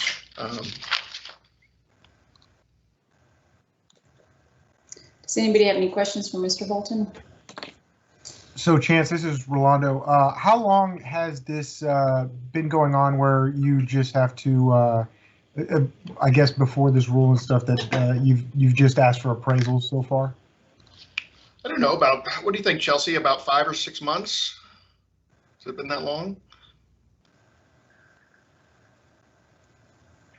I'm sorry to be so slow to get off mute. I think that sounds right. So it's new, but you know what we did, Rolando, is look at some of the other larger states and see what they were requiring, and they weren't requiring work files. And I think the data that we've seen so far is that it has drastically improved audit completion times, and that was one of the things we were looking for. And what basically our position was is that with the audits, we didn't need to be doing the deep dives that we were doing in investigations for complaints. We needed to be looking for minimal competency. And this was a way to kind of reduce that workload that we felt like we did not need to be committing resources to. And I think at least indications I've seen is that it's been successful. Yeah, that sounds great. Thank you. I appreciate it. Madam Chair, Yes, sir. I recommend or make a motion that on behalf of the board, authorize staff to submit amendments to 22 TAC 153.15 as presented for publication and public comments to the Texas Register, along with any technical or non-substantive changes as required for proposal. That's a motion. I'll second it. Go ahead, Chance. Good work to y'all. So we have a motion by Mr. Pena and a second by Mr. Bolton. Is there any further discussion? All those in favor? Aye. Aye. Is anyone opposed? Is anyone abstaining? The motion passes unanimously. That takes us to agenda item number 17B, 15324 complaint processing. This can be found on page 107 of your packet. And this has to do with bad faith complaints, which again is the work of the enforcement committee. So I will let Mr. Bolton discuss it. So similar to 17A, this is a codification of a process that is already in place in which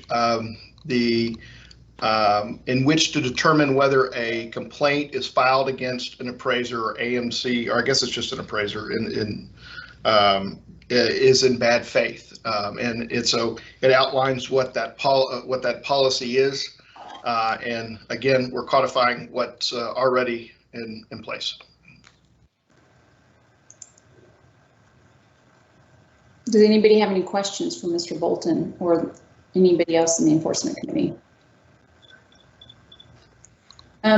I will say that this idea of bad faith complaints was new to me coming onto the board, and since that time I've talked to some other appraisers that are in the banking world. It doesn't get litigious like that, and so in my scope I don't see that sort of thing. But in talking to people who do eminent domain work and remind me what it is that you do, Mr. Bolton. But eminent domain, just any type of litigation. I'm thinking of another word, but I can't think of it now. That I didn't realize that this was something that happened regularly, and for me, I don't think that we should be utilizing board resources to get involved in people's litigation and to allow them to use us as a tool in that litigation to try and, one up the other side. And so while I think this is a good first step, I want to keep an eye on it and make sure that it is doing what we are intending for it to do, because it sounds like it's kind of becoming a little bit more common, and I certainly don't want to get involved in that when you have so many people who are already involved in that. They're lawyers and judges and that are all looking at these appraisals, and so we certainly don't want to spend unnecessary board resources on getting involved in that when there's already, the market is already looking at these. So, Madam Chair, I'd like to add to this, as a part of qualifying a witness or in a transaction, in a court proceeding, it's often used by the prosecutor or the attorney on the other side to ask these questions. It's never asked what was the result. It was only asked, was a complaint ever filed? And I find that it's, it's an unfair question. It's unfair to the appraisers for someone just to file a complaint in order to make the other witness discredit that witness. So I'm glad you're taking a stance on this, because I think it's very important. So thank you. And not to discredit that in the process, bad appraisals or incompetent appraisers can be identified. That certainly obviously can happen, but when they're using it for other purposes, that's a little bit unfair to me as well. Well, and I'll point out, this allows for that to weed those types, when it is for a malicious purpose, to weed it out, and because it's, at least from my standpoint, shouldn't be filed in the first place. And I also would like to point out, this is not just for litigation. I mean, the statute says that those bad faith complaints could be to gain an economic advantage or competitive advantage. It could be harassment. And so there's several different areas that are identified that are not just directly tied to litigation. Yeah, and you're right about that. And the other arm of this that concerns me after seeing some of the complaints is whether users of appraisal services, AMCs or lenders, file complaints when an appraiser doesn't hit value, and so that they can support ordering a second appraisal. That to me is something that we might also at some point start taking a look at, because I'm starting to see that and understanding that if you hit value, your chances of getting a complaint filed by a lender or an AMC are much lower, and we certainly don't want to be a tool in violating appraiser independence. So I think this is a great step, but I want to make sure we keep this on our radar. Does anyone else have any questions for Mr. Bolton? If not, I will entertain a motion.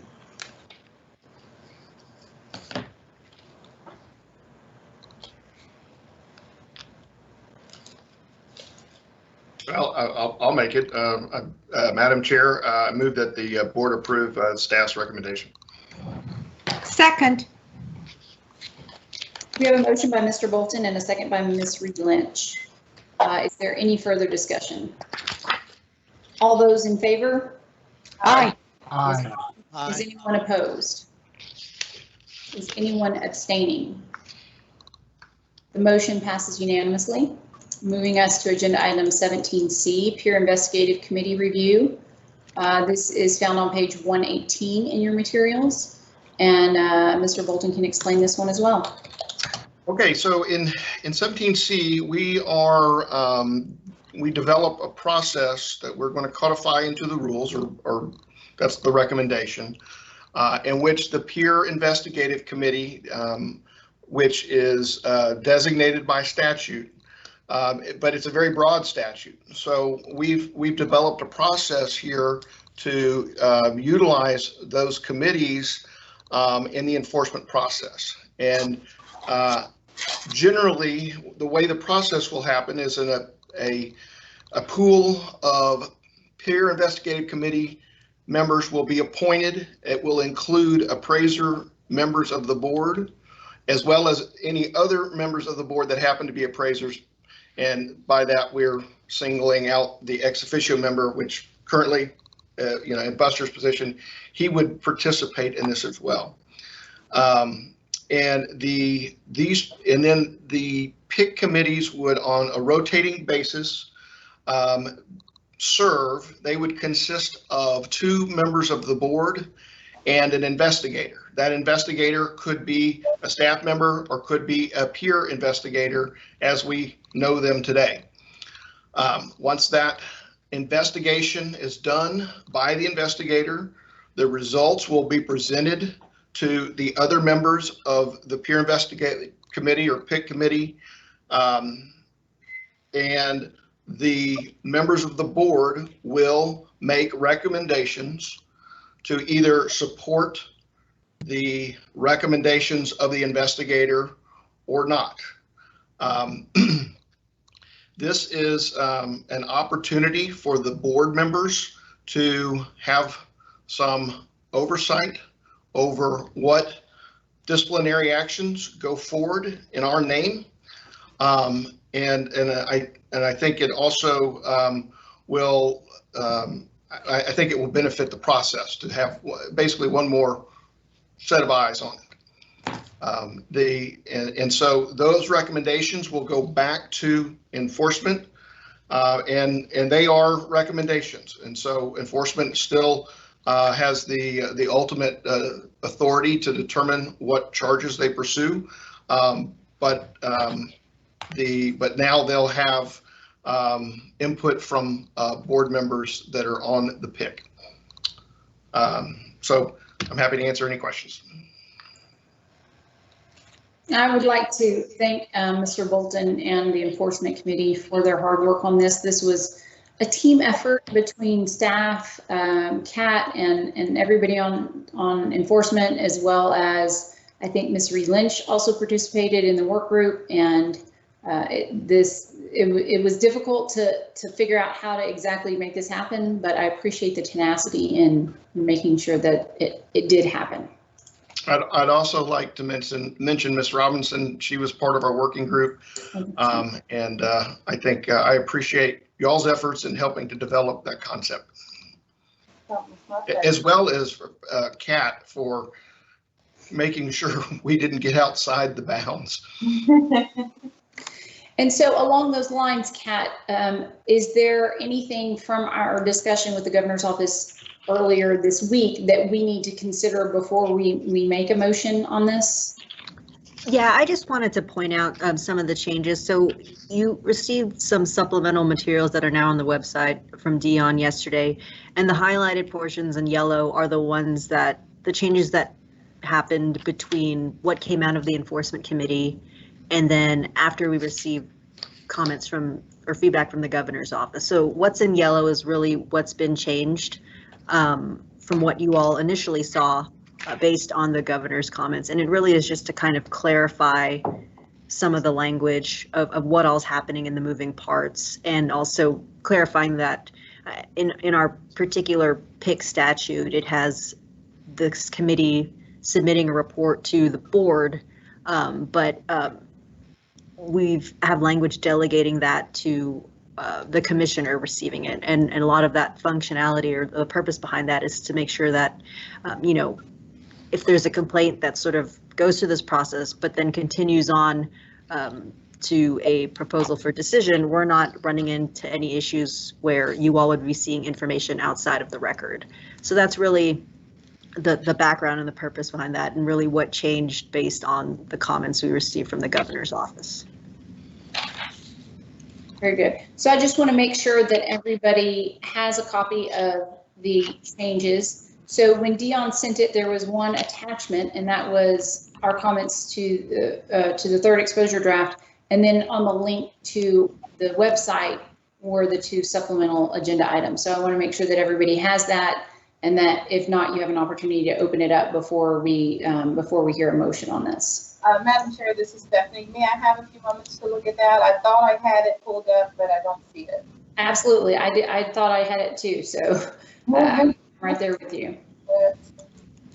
So the one that we're looking at says the PDF is entitled Supplement Agenda Item 17C is what you're looking for. Correct. Yes. Got it.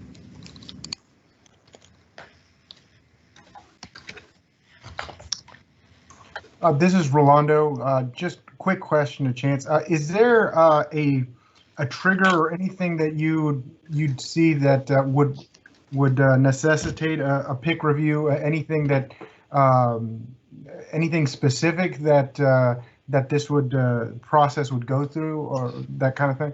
No, it's going to be for any adverse action sought by the enforcement division. So, for instance, if staff takes a look at it and says we're going to dismiss this, then that would not go to the PIC. So it would only happen after the investigation and when the enforcement division seeks to pursue an adverse action. Okay, I got it. Okay, thank you. Sure. Okay, Ms. Robinson, were you able to find the document? I apologize, I still have not. Kat, do you have it where you could share your screen, or does anyone have it handy? I don't. If not, just give me 1 second. I'm still. Oh, let's see. Oh, I think I found it here. Let's see. 14. Okay, I've got 14 supplement and now 17C. Yes. Okay, perfect.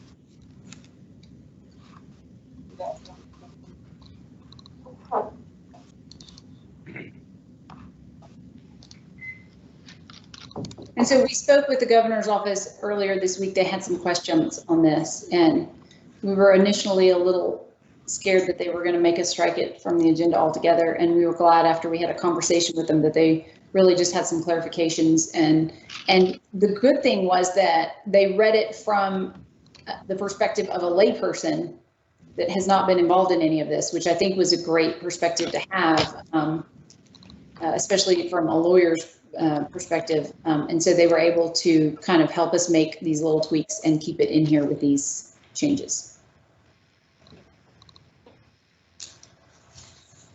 I do apologize. I don't think I see it. I do have an attachment regarding third exposure draft. Let's see if I can. I've got the same issue as well. I do not see supplemented items. If you're all in that same email that you're looking at, there is a link to the materials page, and then from there you will see that supplemental 17C, and I can email you right now. I got it. That's how I got it also. I had to go through the link. Okay, so now I have it up. I apologize. Okay. Let's. But thank you for whoever's sharing it. I can see that very well now. Okay, good. I've got it shared here. I hope that is that. Yeah. Okay. Okay, so I'm sorry. So just so I understand, there were some changes that the governor's office made to our original recommendation. Correct. We tweaked some of the language based on their comments, and all of that is shown in yellow. Yellow. Okay. And really, it's just kind of clarifying it. I think. Okay. Ms. Oates mentioned it, that, they're kind of looking at it with fresh eyes. We kind of understand internally how the process works, but they just requested some additional language just to kind of clarify that what all was happening. But the biggest substantive change is that subsection H, where there is that delegation language. And that really is just to kind of clarify that we are in line with our statute.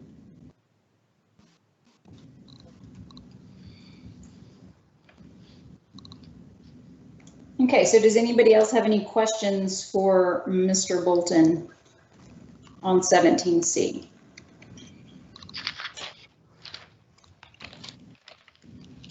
If not, then I will entertain a motion.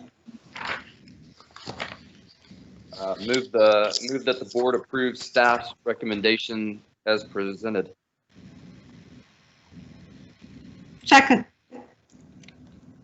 We have a motion by Mr. Black and a second by Mrs. Reed Lynch. Is there any other further discussion? All those in favor? Aye. Aye. Aye. Is anyone opposed? Is anyone abstaining? The motion carries. And Madam Chair, I just wanted to clarify that your motion also includes us submitting this along with any substantive or non-substantive technical changes to the Texas Register.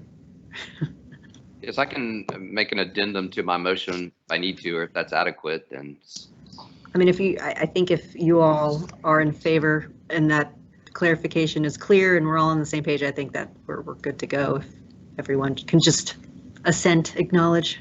Yes. Yes. Thank you. Yes. Thank you. Or make your objections known. right. Very good. Thank you, Mr. Bolton. Yes, ma'am. Thank you. Great work on that. Okay, that takes us to agenda item number 18. The report on the Fall 2020 Association of Appraiser Regulatory Officials Conference, otherwise known as ARROW. So I would like to give a couple of notes if there's any other board members that would like to give some notes. And then I think that Commissioner Buckholz and Ms. Santos might also kind of give some notes from the sessions that they attended. I attended the ASC updates, the Appraisal Foundation updates, and AQB updates, and then the board member breakout session. A couple of highlights that I made note of was the amount of money that they're bringing in from the AMC registry. So the ASC, their normal revenue from the appraiser registry, which is what they've always had, is just under $4 million. So now that the AMC registry has come online, that will bring them about an additional $4 million this year, so doubling their budget. And next year they expect it to be between $6.5 and $7 million. So they went from a $4 million revenue to nearly $11 million revenue. And there's the bill that is in Congress to lower those fees is sitting on someone's desk somewhere. So that's not going to happen anytime soon. So they are a revenue neutral agency. I guess they're not an agency, whatever they're considered. So they either have to spend it or give it away, which is why they're doing grants. So they have this year $4 million and next year $7 million to give away. Only 8 states have applied for grants. Texas being one of them. The highest, the most that you can get in grant money for any one thing is $125,000. So you can imagine it's going to take them a while to try and give away $4 million when there's not a lot of states that have the ability to file grants. And I think we've noted before that Renata knows how to do that. So that's been helpful for us. Dave Button in his Appraisal Foundation update did say that they were not taking any ASC grant money, which is how the Appraisal Foundation is funded. They weren't taking any for 2020 and nor will they in 2021. Their budget is mostly travel and that sort of thing. And so since they haven't been able to travel, they're not taking any grant money. So it's just piling up somewhere. Another thing that he talked about, I don't know if you all are aware, there was a New York Times article a couple of months ago, about diversity in the appraiser profession. And so the Appraisal Foundation is starting a diversity and inclusion initiative that's really in its beginning stages, but they plan on reaching out to HBCUs and establish an outreach and monitoring and mentoring programs. And then they'll see where they can form coalitions. So I was really glad to see that. And, we kind of, Ms. Robinson and I have talked about what can we do on our level. So I'm glad that they're doing that and we want to be part of that and be part of the solution there and do what we can certainly to help. Madam Chair. Yes, ma'am. This is Lisa Sprinkle. If you'll excuse me for just a moment, I have a personal situation I need to take care of and I shall return. Yes, ma'am. Thank you, Lisa. Thank you. The other thing that Dave Button talked about that I mentioned earlier about how he thought that maybe the residential trainees trying to shoot high might affect the exam rates. And then the only other note I had was about the Fannie Mae referrals, which we discussed earlier. So was there any other board members that had any notes or any takeaways that they wanted to highlight? Madam Chair, I was on several of the meetings or with the ASC, and we had spoken about this in AMC at the AMC level, our last committee meeting, and we just were discussing how difficult it's been in the current situation about the appraiser's workload and how there are so few to go around, the long turn times, the increased fees, and just what a burden it's been on more so the residential appraisers and the commercial appraisers, I believe. So we did discuss that at ASC, and they did acknowledge it and seemed to recognize there was a problem. They talked about increasing technology helping with the situation. We talked about the use of training via PIREA, and nothing I could tell was ever brought to a consensus. But, you know, everyone's acknowledging, you know, that the appraisers, whether it's Texas or any state, you know, we're having a lot of issues with getting the appraisals in, and just the volume is so up. So I don't know if that's a short-term issue related to the pandemic, and I can see how it could be, but I can also see with the declining number of appraisers, how maybe it's just an overall problem that we need to handle, or we need to get the bull by the horns on and recognize it. But that was part of the discussion during Arrow, and I was glad to see that it was brought up, just like we had taken over it in the AMC committee. Yeah, So, and I did think it was interesting that the moderator for the board member breakout session was the same one that was last year. Oh gosh, what's her name? It's Amelia. I think she goes by Amy, and she's a board member in Mississippi. And when I mentioned something about that, she said, you know, well, we don't agree that there's an appraiser shortage. We just think that it's AMC's not offering up, you know, competitive rates. And from the little bit that I hear in the residential world, they've been offering as much money as they're throwing money at appraisers to try and get them to do work. So I don't think that's it. In the little bit of residential that I see, I am seeing residential appraisers appraising outside of their typical market areas because of how, you know, busy everybody has been. So again, as a board, I think that is going to translate into, you know, more complaints that we're going to see coming up. So, but I did think that was interesting that she said, sort of spoke for the group. We don't think that there is an appraiser shortage. And of course, Texas is different because we have so many rural areas. And so maybe we feel it in a different way, but that's not, everybody doesn't agree on that. Madam Chair, can I back up just a little bit? Can you tell us a little bit more about the outreach to the HBCUs? You know what, I can send you, because I made a copy of all those screenshots during that, and so I will send that to you. It was really more just like it seemed to be in response to that, and of course their board had to meet and then come up with this idea. So it really seemed like they were in the very beginning stages, and they had kind of come to a conclusion about what they were going to do, but the next steps hadn't been taken yet. And so I definitely will share that with you, and I know you and I have discussed it. So I want that to be on mine and your short list of things to do to make sure that we are part of that. I am so excited about that, and looking at the demographics with it being, I think, close to 90%, or close to, I think it was, what, 2-3% of African Americans in our industry.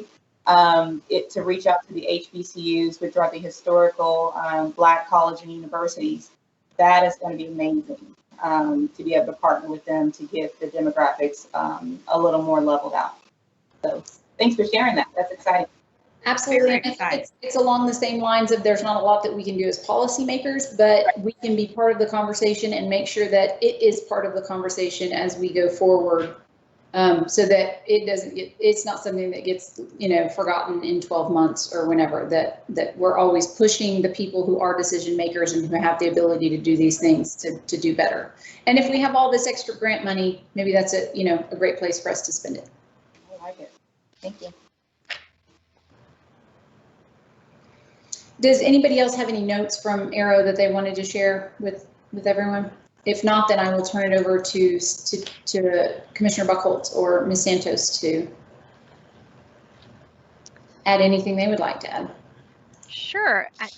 You know, you all have handled the content beautifully. I just wanted to say that I really appreciated the opportunity to participate, primarily because it gave such good context to our work. As a newcomer in the field, it helped put some puzzle pieces together for me, both in content and then also those involved. I've heard a lot of the names of the speakers, and to put faces with names and just put some context around that was incredibly helpful. So I look forward to attending that in person, because even virtually I found it to be very helpful. But that's all from me. Well, and so Chelsea, you attended the Aero business meeting on that first day in the afternoon, sort of as representing us. Is there anything? What is that generally? Is it more like a business meeting as far as the organization, budgets, and that sort of thing? It was almost, if not exclusively, for purposes of electing officers. Okay. Okay. Very good. The only other thing I had to add was that, it was virtual, so I think there is sort of a missed opportunity to have those kind of, chit-chatty conversations and really get down and to understand what's happening with other agencies. But I also think that the format allowed a lot more people who normally wouldn't be able to have attended to attend because it was virtual, and I believe it was free.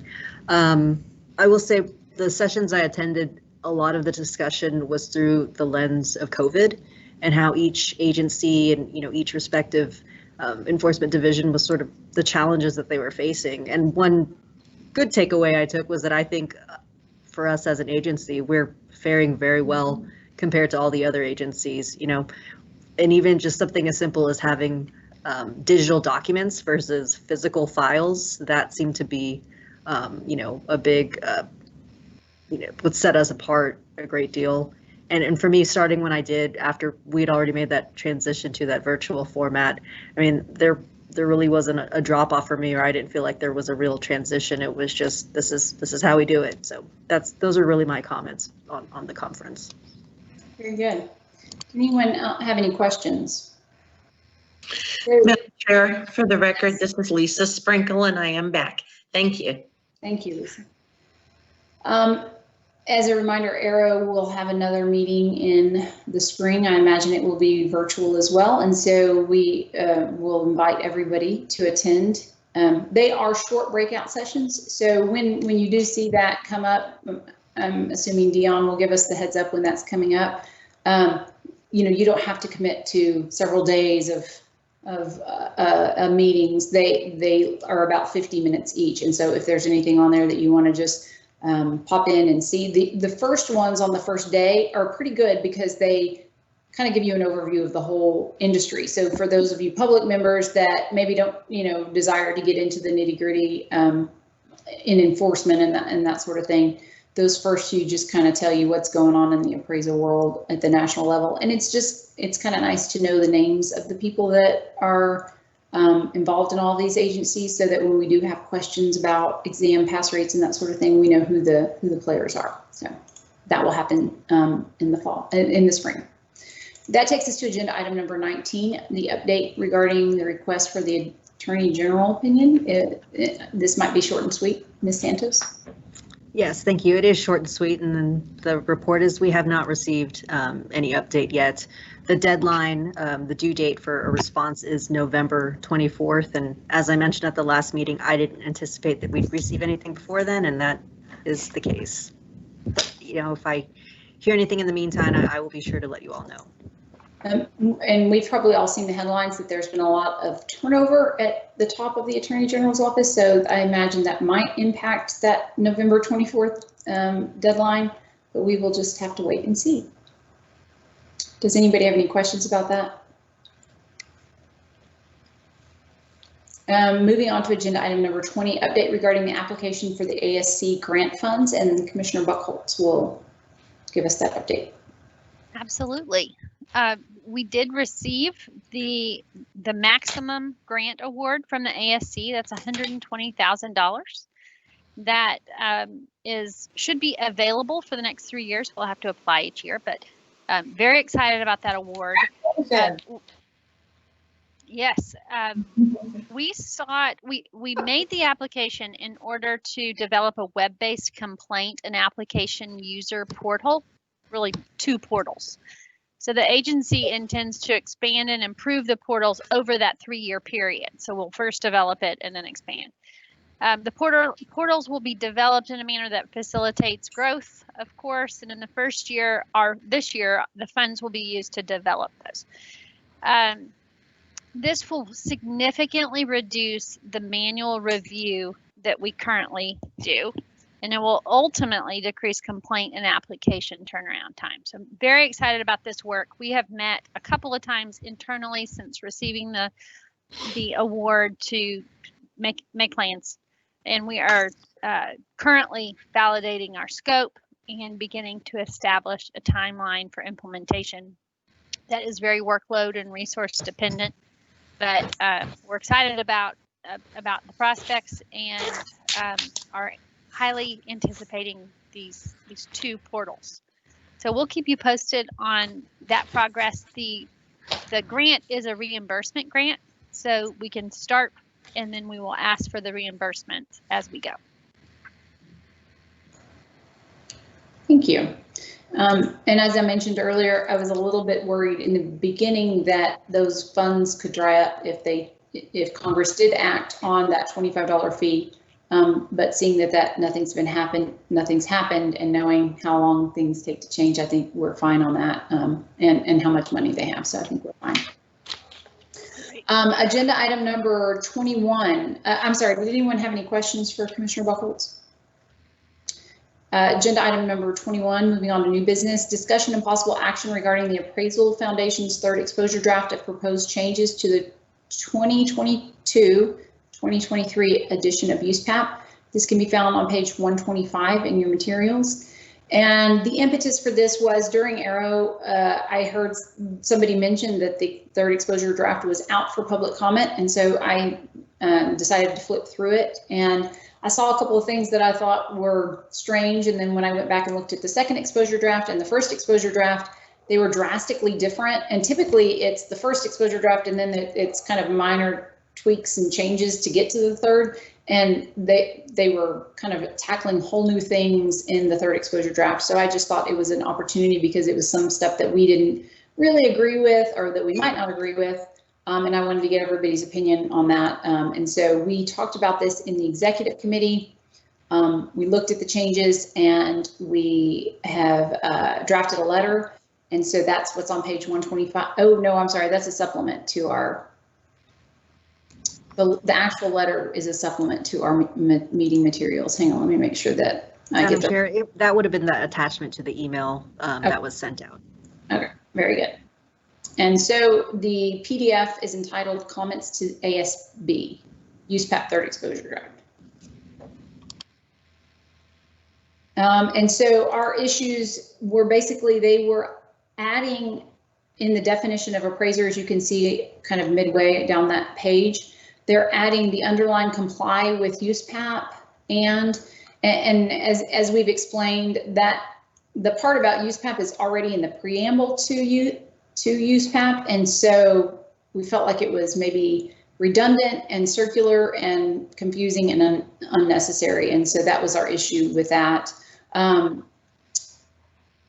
The other thing was they wanted to change the in the certification, they wanted to change the way that we report on a physical inspection of the property, and so they were saying that now instead of in the certification where we say I have or have not inspected the subject property, it would say something about inspection and then reference the scope of work section. So essentially you would go to the certification and then you would have to go somewhere else in the report to figure out what exactly type of inspection had been done. And again, that just seemed unnecessary and confusing, and the type of inspection is pretty well set within the marketplace, and so adding that didn't seem to be helpful to anybody really. Everybody knows in FHA appraisals you have to inspect the interior and the exterior, or if there's a reason why you didn't, it goes on a different form, all of that. So it's pretty well set in the marketplace. So I think we thought that that might just lead to confusion. And then on the last one, the last change, we actually do agree with their change in personal inspection from a physical inspection to an observation. And this is really coming out of the fact that during COVID, appraisers were coming up with different ways of inspecting properties. And so I think that's sort of why this became an issue. What is personal inspection? You know, can you inspect? I think some people were inspecting over FaceTime and that sort of thing. And then of course we have drones, and then we have third-party inspectors that go out and do inspections. So I think that this was in response to that. So I'm happy to answer any questions about this and get your thoughts on what we've written here in this draft.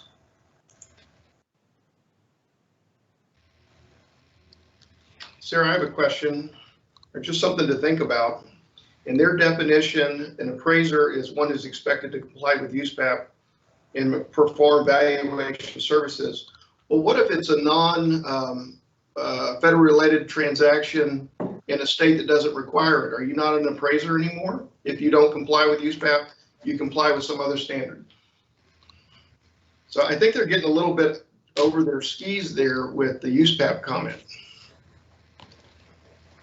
I agree with that. And the first and second draft, the first draft had a definition of evaluation, and then the public comments all said, don't include a definition of evaluation. That doesn't have anything to do with USPAP. It's in a whole different lane. And so I sort of got the sense that this might have been in response to that, but I'm not really sure, but I agree with you. Well, but what if you're, like I said, if you're in a state that doesn't require you to comply with USPAP and you're using the IBS or whatever, or the Appraisal Institute standards, it just seems like, I don't know, I guess what's the jurisdiction here? Right. Well, and it's interesting because this definition is in USPAP. So if it doesn't apply to you, then it doesn't apply to you. So, you know, why is that in there? I don't know.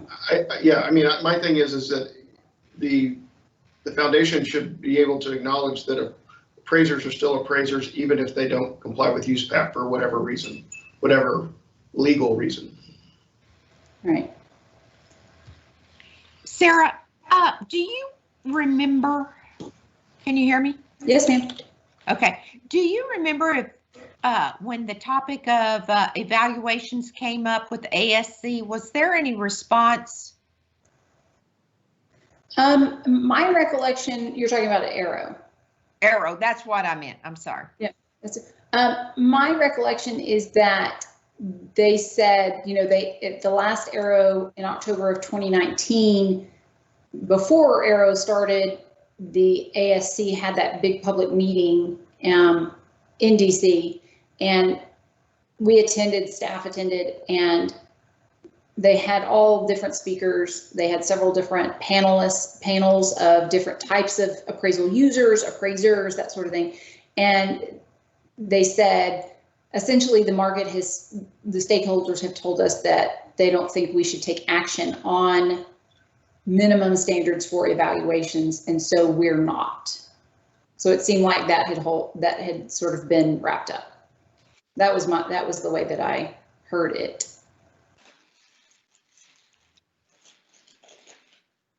Did that answer your question? I didn't like it, but it answered it as no action. I mean, no comment, no action, no approval, no rejection, just more on the line, you know, in a time where everybody's asking for direction. Well, but you know, they have not been given the authority to do that by anyone. The ASC has not been given the authority by the FFIC, I think I'm saying that correctly. And FIREA gives them a lane, and that is appraisals, and to promulgate minimum standards for appraisals. They've never asked them to do that for evaluations, and they know the questions come up, and the fact that they haven't asked them tells me that they don't want them to do minimum standards. So the fact that they're not taking an action, I think, is consistent with what their authority is, but the bankers haven't taken any action, and that's kind of where the vacuum exists, in my opinion. Sure, I just see this whole item, you know, just going away when so many people are still waiting for some sort of answer. Well, I think a lot of states are tackling it at the state level. I know several states have taken action on it, and I think that's probably appropriate. I think that's probably the appropriate place to do it. Since the feds haven't done anything, that means that they don't want to do anything. They don't feel that they need to clarify anything or change anything, so they're not going to. So it's up to us at the state level to make sure that we've defined appraisals and evaluations in a way that makes it clear to our constituents what those two things are. Sooner the better. Thank you. November 24th. Anybody else have any questions about this letter?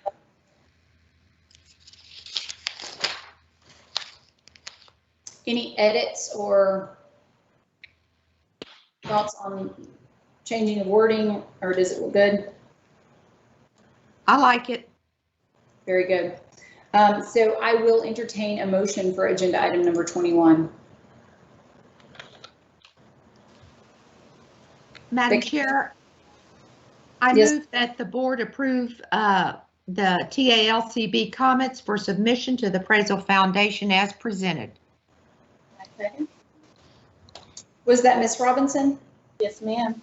Thank you. We have a motion by Ms. Reed Lynch and a second by Ms. Robinson. Any further discussion? All those in favor? Aye. Aye. Aye. Is anyone opposed? The motion passes unanimously. That brings us to agenda item number 22, the discussion regarding Public Funds Investment Act audit and compliance statement, which can be found on page 163 in your materials. And we will look to Renata. Good afternoon, Renata Williams, Director of Finance. Agenda item 22, discussion regarding Public Funds Investment Act audit and compliance statement. Staff would like to inform the board that the Public Funds Investment Act compliance audit concluded on October the 20th, 2020. This audit was performed as a part of the approved FY21 annual internal audit plan and is required by the Texas Government Code Chapter 2256. The audit was performed by McConnell & Jones and determined that the agency is compliant with all requirements of the Public Funds Investment Act. Additionally, management's internal controls for investment processes and reporting are effective and working as designed.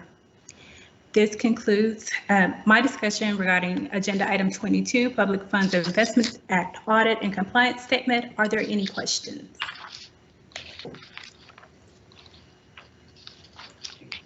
Thank you for making that so succinct. Then that takes us on to agenda item number 23. Discussion regarding fiscal year 2020 annual internal audit report, which can be found on page 177 in your materials. Yes, ma'am. Agenda item 23, discussion regarding FY 2020 annual internal audit report. Staff would like to inform the board that the annual internal audit report is statutorily required to be submitted to the Office of the Governor, the Legislative Budget Board, the Sunset Advisory Commission, and the State Auditor's Office annually on November the 1st. This report was submitted on October 28th. The purpose of the report is to provide information on the assurance services, consulting services, and other activities of the internal audit function. The report contains information regarding the status of the fiscal year 2020 audit plan, and in addition, the upcoming audits which are planned for FY 2021. This concludes my briefing regarding agenda item 23, FY 2020 annual internal audit report. Are there any questions?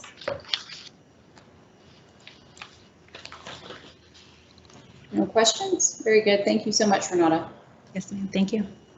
Agenda item number 24 is discussion and possible action regarding legislative initiatives, and this can be found on page 187 in your materials. And yes, Tony will take it from here. I apologize for talking over you. Yes, this is Tony Slagle, Deputy Commissioner.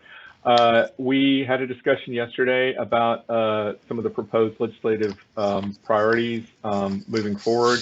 We did discuss there are two additional possibilities dealing with the granting the authority to fingerprint potential applicants at the time of the fitness determination, which would essentially replace the current process by which they answer a questionnaire, and then once they apply would also have to go through fingerprinting. So it takes out that extra step and also would save them the additional money in terms of doing the fitness determination, and another possible amendment to grant the board authority to fingerprint employees as they come in, certain employees who deal with sensitive confidential information. As we discussed yesterday, both of those would likely be issues that we would need to ensure that there wasn't any controversy about, just because in the past fingerprinting has had a bit of a historical issue with some members, and with the legislative session as it's likely going to be coming up, we want to make sure that anything we bring forward to the legislature is something that would be amenable to all parties involved. So there is the list of the 3 bullets that are in your materials that we discussed yesterday, and also in the past the board has designated a member of the board to act as serve as a contact person and represent the board on legislative matters during the session, because of the way the quarterly morning meetings are set up.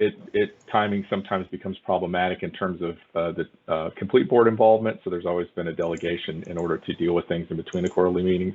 I will, of course, as I've done in the past, bring forward any legislation that impacts the board in any way before you guys at the quarterly meetings, as well as I believe last session, the session before that, I provided monthly reports as well throughout the session, just to let you know how things are moving along. There may be some additional things we're tracking that aren't on this list that someone else has filed, so that's what would be included in those as well.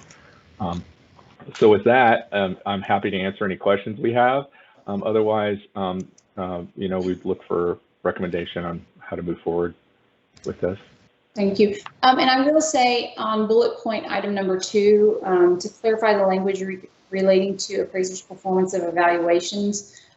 This board, before I was here and probably certainly now, has been a little bit split on evaluations. And so to me, it's not appropriate for us as an agency to direct that legislative change, that we will allow that to go through the democratic process of any stakeholders who might file a bill and come up with their own language. And we will let that work itself out in the marketplace and then make policy accordingly. And I know that Ms. Robinson probably wanted to say a few words about the fingerprinting. And then I also wanted to ask Kat or Tony, somebody, to remind us as board members what our limitations and responsibilities are as far as when a bill coming up for 1103 goes through the legislative process, what can we do and what can't we do? So I'll turn it over to Ms. Robinson. Thank you, Madam Chair. So we did discuss yesterday adding the fingerprinting for employees that are dealing with confidential and sensitive information. Specifically, we're looking at things such as credit card processing. From what I understand, the customer service department does handle some credit card processing by phone. So the point I wanted to make is that I am not opposed to vetting employees internally to ensure we have people who do not have certain criminal backgrounds that are processing financial and confidential information. However, I want to make it clear that I do not want us as an agency to use this as a vehicle for impeding employment. I want to make sure that we are doing it in such a way that it's not viewed as any type of employment discrimination based on criminal background. So if we're going to propose this, which I believe we should vet people who are dealing with financial and sensitive information, I'm in agreement with that. If we're going to propose it, we need to make sure we have a plan of action to where we as an agency are not being viewed as discriminatory against people with certain criminal backgrounds. So that's the point I wanted to make is, yes, I am agreeing with it and vetting it as far as vetting employees, but it's very important how we handle this to where it is not seen as certain employees can be hired for certain positions. We need to be very clear on that. And then also, I thought about it as far as fingerprinting for employees, because I keep hearing that fingerprinting has been an issue with legislation. Is there another way to run a more in-depth background check to where you don't have to fingerprint someone? And because some people get a little weary about fingerprinting, and I do understand that. So is there another way to vet them where you don't necessarily have to fingerprint them? I think that, and I'll let Chelsea speak to that if she wants to. I'll butt out of that. Sure. We will. I don't know the answer to your question on fingerprinting versus not. I can tell you that what we would be seeking through a change in the law is authorization for DPS to share information with us from a fingerprint. So if there is another mechanism that DPS uses, or another entity uses, that may be an option, but I doubt it. I think we're simply wishing to access information that would be available to specific state agencies for specific purposes. And it would be in order to receive criminal background information from a certain type of employee, as outlined. I take your concerns very seriously and want to keep that at the front of mind. If this law were to pass and then we moved into an implementation process, it would be very important that we stay very narrow in scope and clearly define what would be what criminal history would prohibit employment for certain types of positions, and we would want that to be as narrow as possible. Because you're right, I want to administer an agency that allows for second chances and that provides opportunities for those folks. Chelsea, is there a state or an agency policy now that does that? That's probably, but I don't know that I could point to one piece. I think it is that you have to have specific authority to do these criminal background checks and then to use that for employment purposes. And not all state agencies have it, and it has to be connected to the type of work that you do. I'll tell you, historically, when I worked for the Juvenile Justice Department, in order to work with children, you had to have a criminal background check. In order to have access to some information from a child's file, you had to have a criminal background check. That sort of thing is pretty obvious. And there are a lot of licensing entities that work with credit card information. And so we would simply want to be one of those licensing agencies that has access to criminal history as appropriate. So two things, Commissioner, I wanted to address. One, as we narrow down the scope of what we're presenting for legislative review, I certainly hope that as a board, we are all looking at that. We all can see that before it is submitted and have an opportunity to make comments and adjustments to that, to the verbiage that we're using. Because I definitely want to make sure I look at that before it goes. Well, the way that, let me speak to that, because I think that it's important for you to know, kind of, to have a clear expectation of how this will work. Okay. So this is the session, and we talked about this just a little bit yesterday, that will most likely be one to expect very little in terms of changes to our enabling legislation, or even laws passed that would apply to us. And that's simply because there's a uniqueness to this session that is unlike anything I've seen. I've never been a part of a pandemic either. This is just uncharted territory. In a more traditional year, if there was something that the agency felt like they needed to do better at our jobs, we would vet that through this board and come. And then we would work with an association. If an association didn't want to be a part of it, that's fine, but you certainly don't want to be in conflict with industry associations. You'd look for a sponsor to see who would be interested in supporting any sort of change to our legislation.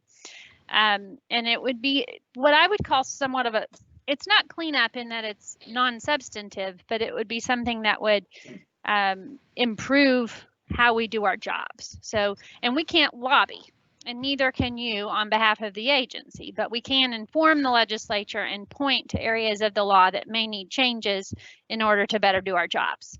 So we would talk to a member of the legislature and say, would you be interested in something like this? If they were, then we would work with that office on language for a potential bill. That's when that author would then take it to Ledge Council for their improvement and review, and then the legislative process begins. So that all happens on an unknown, you know, to the extent that it happens, it's fairly unclear when it will happen and if it will happen. But it all happens on a timeline that's much more connected to what a legislator would like. But it's not quarterly. It's not in accordance with your meeting schedule. So that's why I think part of what we're seeking today is some delegation of authority to make more swift decisions to a smaller body, to the executive committee or even to the chair, to help guide the agency on the legislative process as appropriate and in between board meetings. Okay. I'm sorry to have been so long-winded on that, but I just kind of wanted to paint a picture. Yeah, no, I really appreciate the breakdown. And the other thing, is there a way that we can have our director of HR look into alternative ways of getting intense background checks on individuals without using fingerprinting? We'll make sure to get an answer to you on that. Okay. I'm unclear on that as well. Why do we need to fingerprint? I'm still, I mean, I understand a criminal background check. I mean, I'm just curious. And also, I believe you said it would be to look at the Texas DPS, I believe, maybe, but not everyone's been fingerprinted. So would we actually be the ones fingerprinting, or how do we access that? And really, I mean, I understand completely, and I'm just asking the question. I understand a criminal background check, most certainly, but yeah, fingerprinting, I'm still a little bit unclear on that. So the fingerprint is, so if someone were to be offered a position here that is of a, let's say they look at credit card numbers all day long, so it's appropriate to get their criminal history. We would ask for them to go to a fingerprinting vendor, much like potential license holders do, and have their fingerprints run, and then that running then goes through DPS. I hope this is right, Steve, to the FBI, to use the fingerprints as an identifier to determine what criminal history an individual has. So it's instead of using a name, it's so that you're not searching through all of the Joe Smiths of the world. Okay, I think that makes sense then. So essentially, we'd obtain their fingerprint, and then that would then in turn allow us to see, oh, this person does have a criminal record of some sort. Yes, and it could be, okay, a DWI 15 years ago, and we're not asking them to drive anywhere. We probably don't care. Gotcha. But it could be financial fraud 3 years ago. Yeah, we probably care. Yeah, that makes sense. Yeah, I see what you're saying now. Yeah, you could fingerprint me, and all you're going to see is that I have my concealed handgun license. That's the only thing. I think other than that, I haven't been fingerprinted. But yeah, that makes sense. Thanks for clarifying. And Clayton, I just wanted to add, I'm sure the public members know this, but maybe they don't, is that all the real estate agents and appraisers are fingerprinted as in the state of Texas. Oh, okay. No, thanks for clarifying that. Okay, so it's not something unusual or specific, you know. We've been doing that for a couple of years. Yeah, okay. Thanks. Sure. Madam Chair? Yes, ma'am. Yes, ma'am. First of all, let me say that I don't see anything wrong with fingerprinting. Lots of agencies that give licenses do this routinely. As Ms. Buckles said, you want to know their background, in particular to the position in which you're interviewing them. Also, I'm working with a group that we are going to be doing a lot of legislative monitoring because some of our laws have little loopholes and little things that through experience you find need to be plugged up. And that's what we as a group intend to do. And I think the same thing applies to any agency, state agency. They have to look at what is failing in a particular law or procedure, and then try to go about establishing a way to plug those little problems up through legal terminology, finding a sponsor for the bill, having it put into legislative terminology, and so on and so forth. So this is very interesting to me. Fantastic. Glad to know there's out there that do that.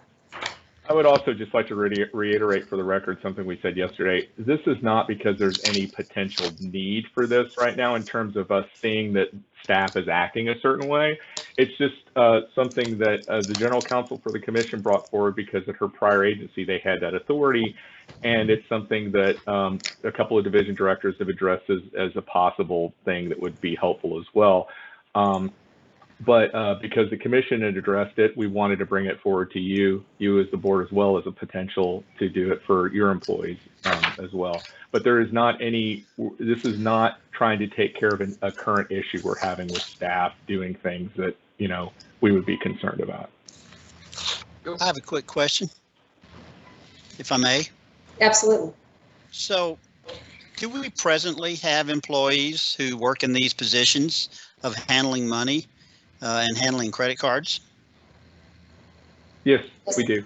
Okay, so all we're suggesting or we're trying to do is put in a mechanism that would, which is the process by which we would do the criminal background. In other words, if an applicant already has their fingerprints on file, we would use that source to get their whole background. But if they don't have fingerprints, we're saying we want you to go get fingerprinted so we can get your criminal background. So the process at which now you get their criminal background is how? We don't. We don't. That's right. So my point being, all we're trying to do is put into place a system that vets these employees that we have concerns about with regard to the position they're going to fill, so that we feel safer, and it doesn't prevent us necessarily from giving somebody a second chance if something does turn up. We're just talking about the process by which we want to vet them. Am I correct? Yes, sir. Okay. Thank you. You're welcome. Yeah, makes sense to me. I get it now. And then, Ms. Oates, I wanted to address your other issue. If we were ready to do that, I didn't want to step on anyone else. If anyone else had any questions about this. Okay. Well, as the commissioner mentioned, you know, the legislative process continues even between board and commission meetings, and because of that, it's necessary to have a designee that can address issues as they come up. So to answer your question directly, board members can't lobby, staff cannot lobby, the agency cannot lobby. We can provide information, we can be a reference.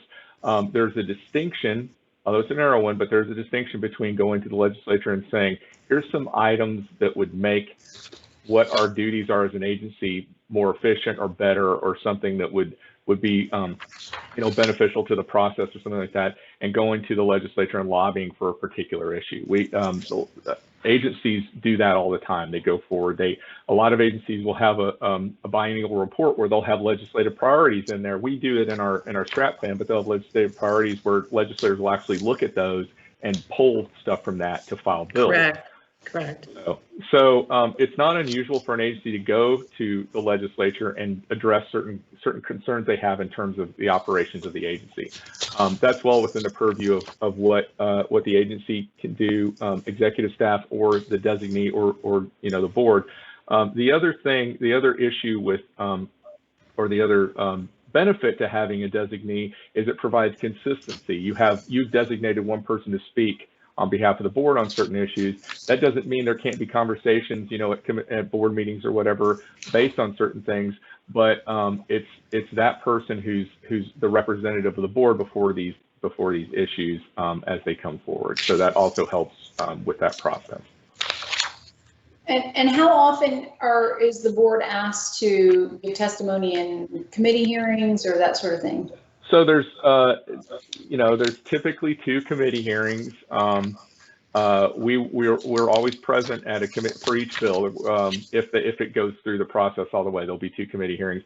We're always present at those as a resource. That does not necessarily mean anyone will testify, but we're there to have the ability to do that.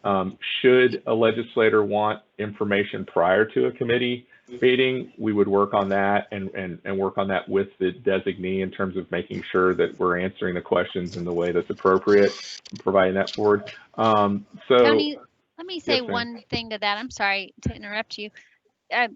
To your question, Chair Oates, how often would staff versus a board member testify? I think it would depend. I think we would just partner with you on that, and it would be bill by bill.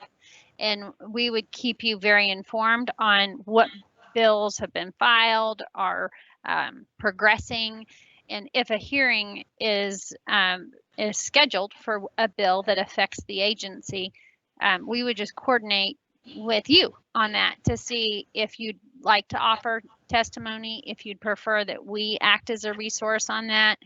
We will always be lingering in the back of hearing rooms.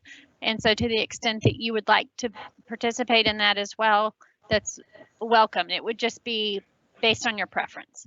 Okay. Just because from my standpoint, it would be difficult. My history is with FACT, and they were an advocacy group. So I think it would be difficult to ask me to go sit in a committee and be neutral and not advocate for something. So I think that staff would be much more prepared to do that, and they would keep everybody out of trouble. But I also want, if anybody wants to hear from us as a board, I want to make sure that we're available for that. So I just wanted to clear that up. Sure. Well, and to be just perfectly frank, it's much more traditional for staff to provide that resource, and then you would be considered like the big guns. So if there was something big that a legislator needed to hear from the agency on, then you could be waiting in reserves, and also just because these are our paid positions and you have another job, it just makes practical sense for that to be. But we want to take your lead on what that looks like. Fantastic. I'm sorry, Tony, to interrupt. No. You I was answering around the question and you answered the question, so I appreciate that. She knew what I was asking. Yes. So that's essentially it. I don't know if there's any other questions I can answer, but yeah, and we don't know if any of these will move forward. And as Chelsea mentioned yesterday, this may be more of a session where we're kind of playing the defensive role and looking at things that are filed and how they impact us and being a resource with regard to that kind of stuff. So it just all depends. We won't really know much until, for the next couple of months. But I will keep you apprised of anything that comes forward. Okay. So are we looking for a board member to step up now to take that role? Yeah, so I'm wondering on page 187, there's 2 motions at the bottom, suggested motions. And so I'm wondering, are we considering both of them? Are they two options, or what is your recommendation on how we handle these? I don't know if Kat wants to speak to that. I mean, I think you could take them separately if you wanted to in terms of just moving forward with the recommendations, and then we're moving forward with a person who would be the designee, or you could do them all in one motion as well. Okay, I see. So they're two separate things, not two options. Okay. Correct. Very good. Okay. Okay, before we entertain a motion, does anybody else have any questions about the legislative initiatives in the coming session?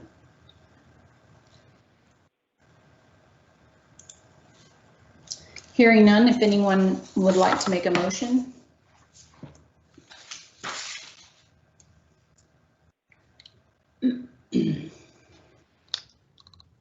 Madam Chair, I move that the board direct staff to proceed with the legislative initiatives as presented today. Second. To clarify, as presented today would include the fingerprinting initiatives that we spoke about, but that are not included in the packet material. Is that correct? That's right. What we spoke about today. So the printed list as well as the fingerprint authority. And I'm sorry, who seconded that? Tony. So we have a motion by Mr. Bolton and a second by Mr. Pena. Any further discussion? All those in favor? Aye. Aye. Is anyone opposed? Motion carries. We can also entertain, so if somebody could explain to me what the purpose is of the second possible motion. Sure. This is simply intended for there to be a designee to speak on behalf of the board in between meetings. So if to really collaborate with Tony and I on just legislative processes. This would traditionally be the chair, or if you prefer, it could be the executive committee. It needs to be nimble. So if it is a group, it needs to be folks who could schedule things quickly, which is why we're suggesting that it be likely the chair. Okay. Madam Chair, I move that the board appoint you, the chair of the board, to serve as the contact person and representative for legislative matters. Second. I'll second that motion. Okay, we have a motion by Mr. Bolton and a second by Ms. Reed Lynch and Ms. Renfro. Is there any further discussion? I will say that I'm happy to serve in that capacity. Yeah, I guess we should have asked you first. Yeah, thank you. All those in favor? Aye. Aye. Anyone opposed? Is anyone abstaining? The motion carries. Thank you, Tony, for that. Thank you. Appreciate your hard work on that and the work that you will be doing in the coming months. That takes us to agenda item number, this is where we will break for our executive session. So let me turn that over to somebody else to make sure that we give the correct instructions about how to leave this meeting and join the other one.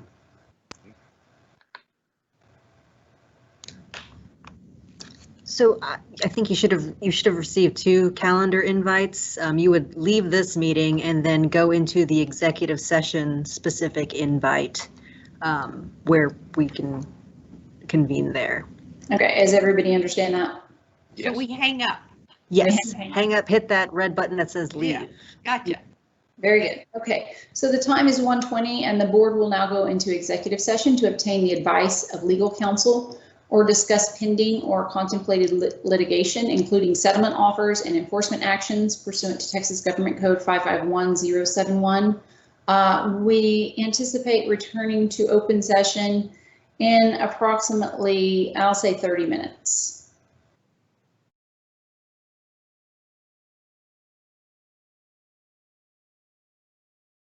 Time is now 2:42 and the board is back from executive session and reconvening in the open session. We are now on agenda item number 25, which is the discussion and possible action regarding nominations to create a slate of candidates for the offices of vice chair and secretary of the board.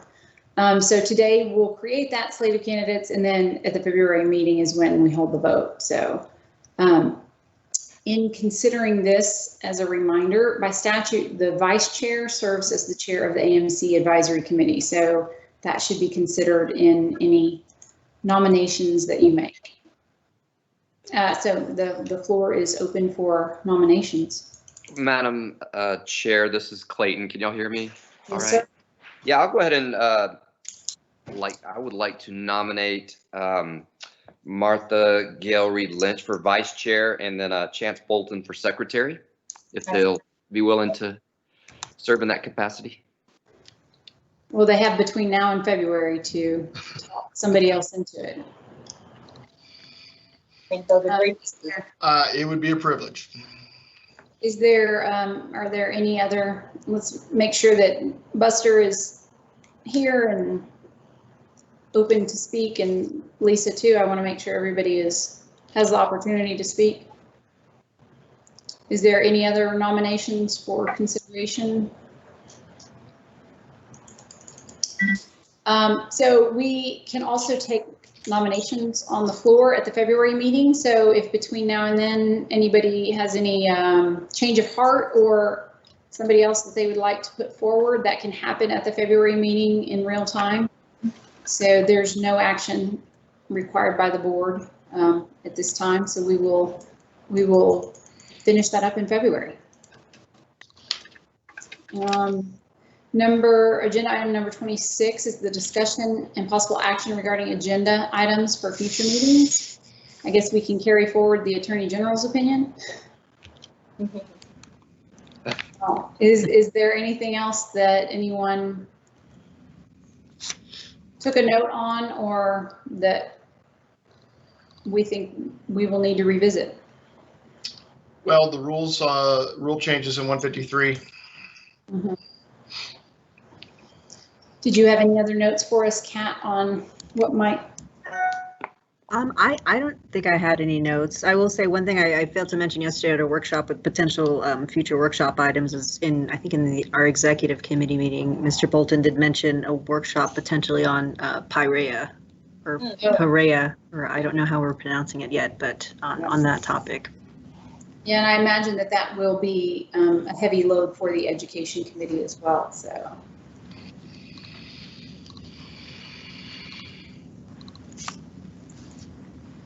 Hearing nothing else, you can always reach out to Kat if something comes up and you want to add it to the next agenda. Agenda item number 27 is discussion and possible action to schedule future meeting dates. So typically it happens in February. Does someone want to speak up as far as when in February it typically happens, or is there a preference? Is there any TREC meetings that are already scheduled for February that we should consider? I have a date on the 14th, so please don't look at that. No, I'm just kidding. I'm being silly. That's a Sunday. Oh, for some reason, I'm showing that we already have it for the 19th. I don't know why. We might have discussed it at the last, did we? Yeah. And then I'm showing again in May, the 21st. Doesn't matter to me. That's just what I've got on my calendar. I don't think we've gone that far. But I was going to say, I checked with Dion when these. We're all kind of cross-eyed, so. I think we typically have it the third week of every month, or the third Friday of every month. Dion, correct me if I'm wrong, but the 15th is a holiday, and then you said the 16th is when TREC is potentially having their meeting? Yes. In February. So, I mean, I know that sort of factors into you all in availability, but the other Fridays are also available. I mean, really just your scheduling, but I hate to have it the same week as TREC, just because I know that, I don't like to burden staff, and I don't want to not do what we want to do because we don't want to burden them. And so I prefer it to either be the 12th or the 26th. Does anybody have a preference on those two dates? Is one better than the other? Doesn't matter to me. I'm open. And I guess the 12th kind of butts it up against TREC as well. So does the 26th work for everyone? That's better. Sure. Okay, awesome. So we will set the next meeting for Friday, February 26th. And Madam Chair, we have the further out in the calendar because it's always helpful to have May if that's possible. Absolutely. If you wanted to start looking at that. And again, it's typically the third week. third Friday of the month, but you see we have Mother's Day, UT graduation, and Memorial Day to consider when you're looking at those dates. And I know that Trek has set their entire schedule for 2021. So do we have a date for them in May? Dion, do you know that information offhand? They spoke about it at the end of the meeting, but did not get around to actually setting dates. I think that was their intention, but it didn't quite work out. I thought somehow I ended up looking at theirs the other day. Let me just double check that. Okay, yeah, I see. Oh, they've only gone till February as far as this. Okay, yeah. So does anybody have any preferences for May? Does the 21st work? Okay, the 21st is the UT graduation. It works if you're virtual. Then that doesn't work. Well, but if it's virtual, then it probably doesn't. Oh, yeah, that's true. It doesn't matter to me. Well, so the 7th, that's Mother's Day weekend, so we probably don't want to do that. I mean, I don't know, again, if everybody's virtual, if it matters, but what about the 14th? Does the 14th work? Works fine for me. Yeah. That's fine. Okay, so May 14th, and if something comes up, of course, then we can figure that out, but. I have a question, and I'm not sure if we even know the answer to this yet, but what's the criteria for us getting back together? Oh, great question. We can answer that in many different ways. I will tell you that the option of remaining virtual is available as long as the governor's waiver of open meetings law provisions remain in existence. So we don't have an indication of how long that will last, but I think he'll be slow to pull back on those waivers. And it will likely be tied to the length of his emergency declaration. We're still under a Harvey emergency declaration, if that gives you any indication. So that's one side of things. On the commission side, we're exploring the option of having a hybrid meeting in February. And what I mean by that is staff is just looking into what the options might be for that, and then we'll present that to the executive committee on the commission side. And I will keep this executive committee up to date on how that's going, because I know sometimes you look to them for some mirroring in that respect. I have committed to our staff that I would not require that they come back to the office until I've struggled over the words to say after until.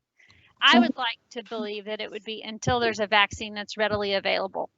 There may be some other mechanism that is a different until the governor's office says, you really need to be at a higher capacity. I don't anticipate he would say that, but it's possible. So if we were to do a in-person meeting before staff is back at the office, there would need to be some provision, if it's still a danger, I would say, for a hybrid model. But we have staff who support this board meeting that have, aging parents live with them, or significant fear of getting the illness, who have children with vulnerabilities. And so from that perspective, I am committed to not requiring them to be present where there might be a danger. But I think that if there's a danger for them, there would be a danger for you. So sure, no, and I'm not pushing to do it. I'm just curious. I'm just trying to figure out what it looks like. Yeah. Yes, me too. What about, so if, so for example, today I could have gone down the road to Chance's office and sat with him, and we were both on Zoom together. So does that create an issue if some or all of the board members, we went to a conference room somewhere here in Austin and we all Zoomed with whoever wanted to be remote, so does that create any issues? That way, my thought in that is that us board members as volunteers, we can go voluntarily. It's not our job. And that way we don't require any staff to be present in danger as part of their job. Absolutely. And we could even facilitate that in this building as long as there's an option for staff and board members who wish to be remote a remote meeting would be one that is conducted over the computer, but even if some of you are in the same place, you'd still probably have a headset on, computer in front of you, and so we would still consider that a remote meeting. We would provide you with lots of legal advice on not talking in breaks about, things within your jurisdiction, but sure, all of that is accomplishable. Okay. I think that might be an option for anybody who, yeah. I like it. Okay. I'm in. Any chance? I as well. We're only going to allow you if you've already had COVID. Well, Y'all have work to do. You have to put your test slip that you're negative. Okay. And I'm okay with that too. If that makes everybody comfortable, the tests are super easy to get. I mean, as far as the board, the board members. Yeah. Yeah. Sure. Any other discussions on future meeting dates? Well, I do want to say that I appreciate everybody joining virtually again, and hopefully we'll see each other in person at some point. I did also want to acknowledge that the agency staff had the commission workshop and commission meeting on Monday and Tuesday, and then a state holiday on Wednesday, and then of course our workshop yesterday, and then board meeting today. So it's been a long week for them, and I just I appreciate their efforts and wanted to recognize that, and for everybody hanging in with us until the very end today. I hope that Chelsea doesn't make you go do a bunch of stuff between now and closing time. Well, they're going to make me do a bunch of things, and Could then I we just will ask- for a wine. Could I just ask again, what was the date in February? The 26th. 21st. 26. 26. Thank you. Chelsea, I just wanted to say thank you to everybody for, all of this working with all these situations. You've done a great job, and I sincerely appreciate it, and hats off. Oh, well, likewise, and it's our pleasure. Yes. Have a wonderful Friday. Since we won't see anybody until February, I want to say happy holidays to everybody, on my fellow board members and to the staff and any public members that are still watching online. Happy holidays to everybody. So we'll see you in February. Great, thank you. So the time is 2:55 p.m. and this meeting is adjourned. Thank you, bye.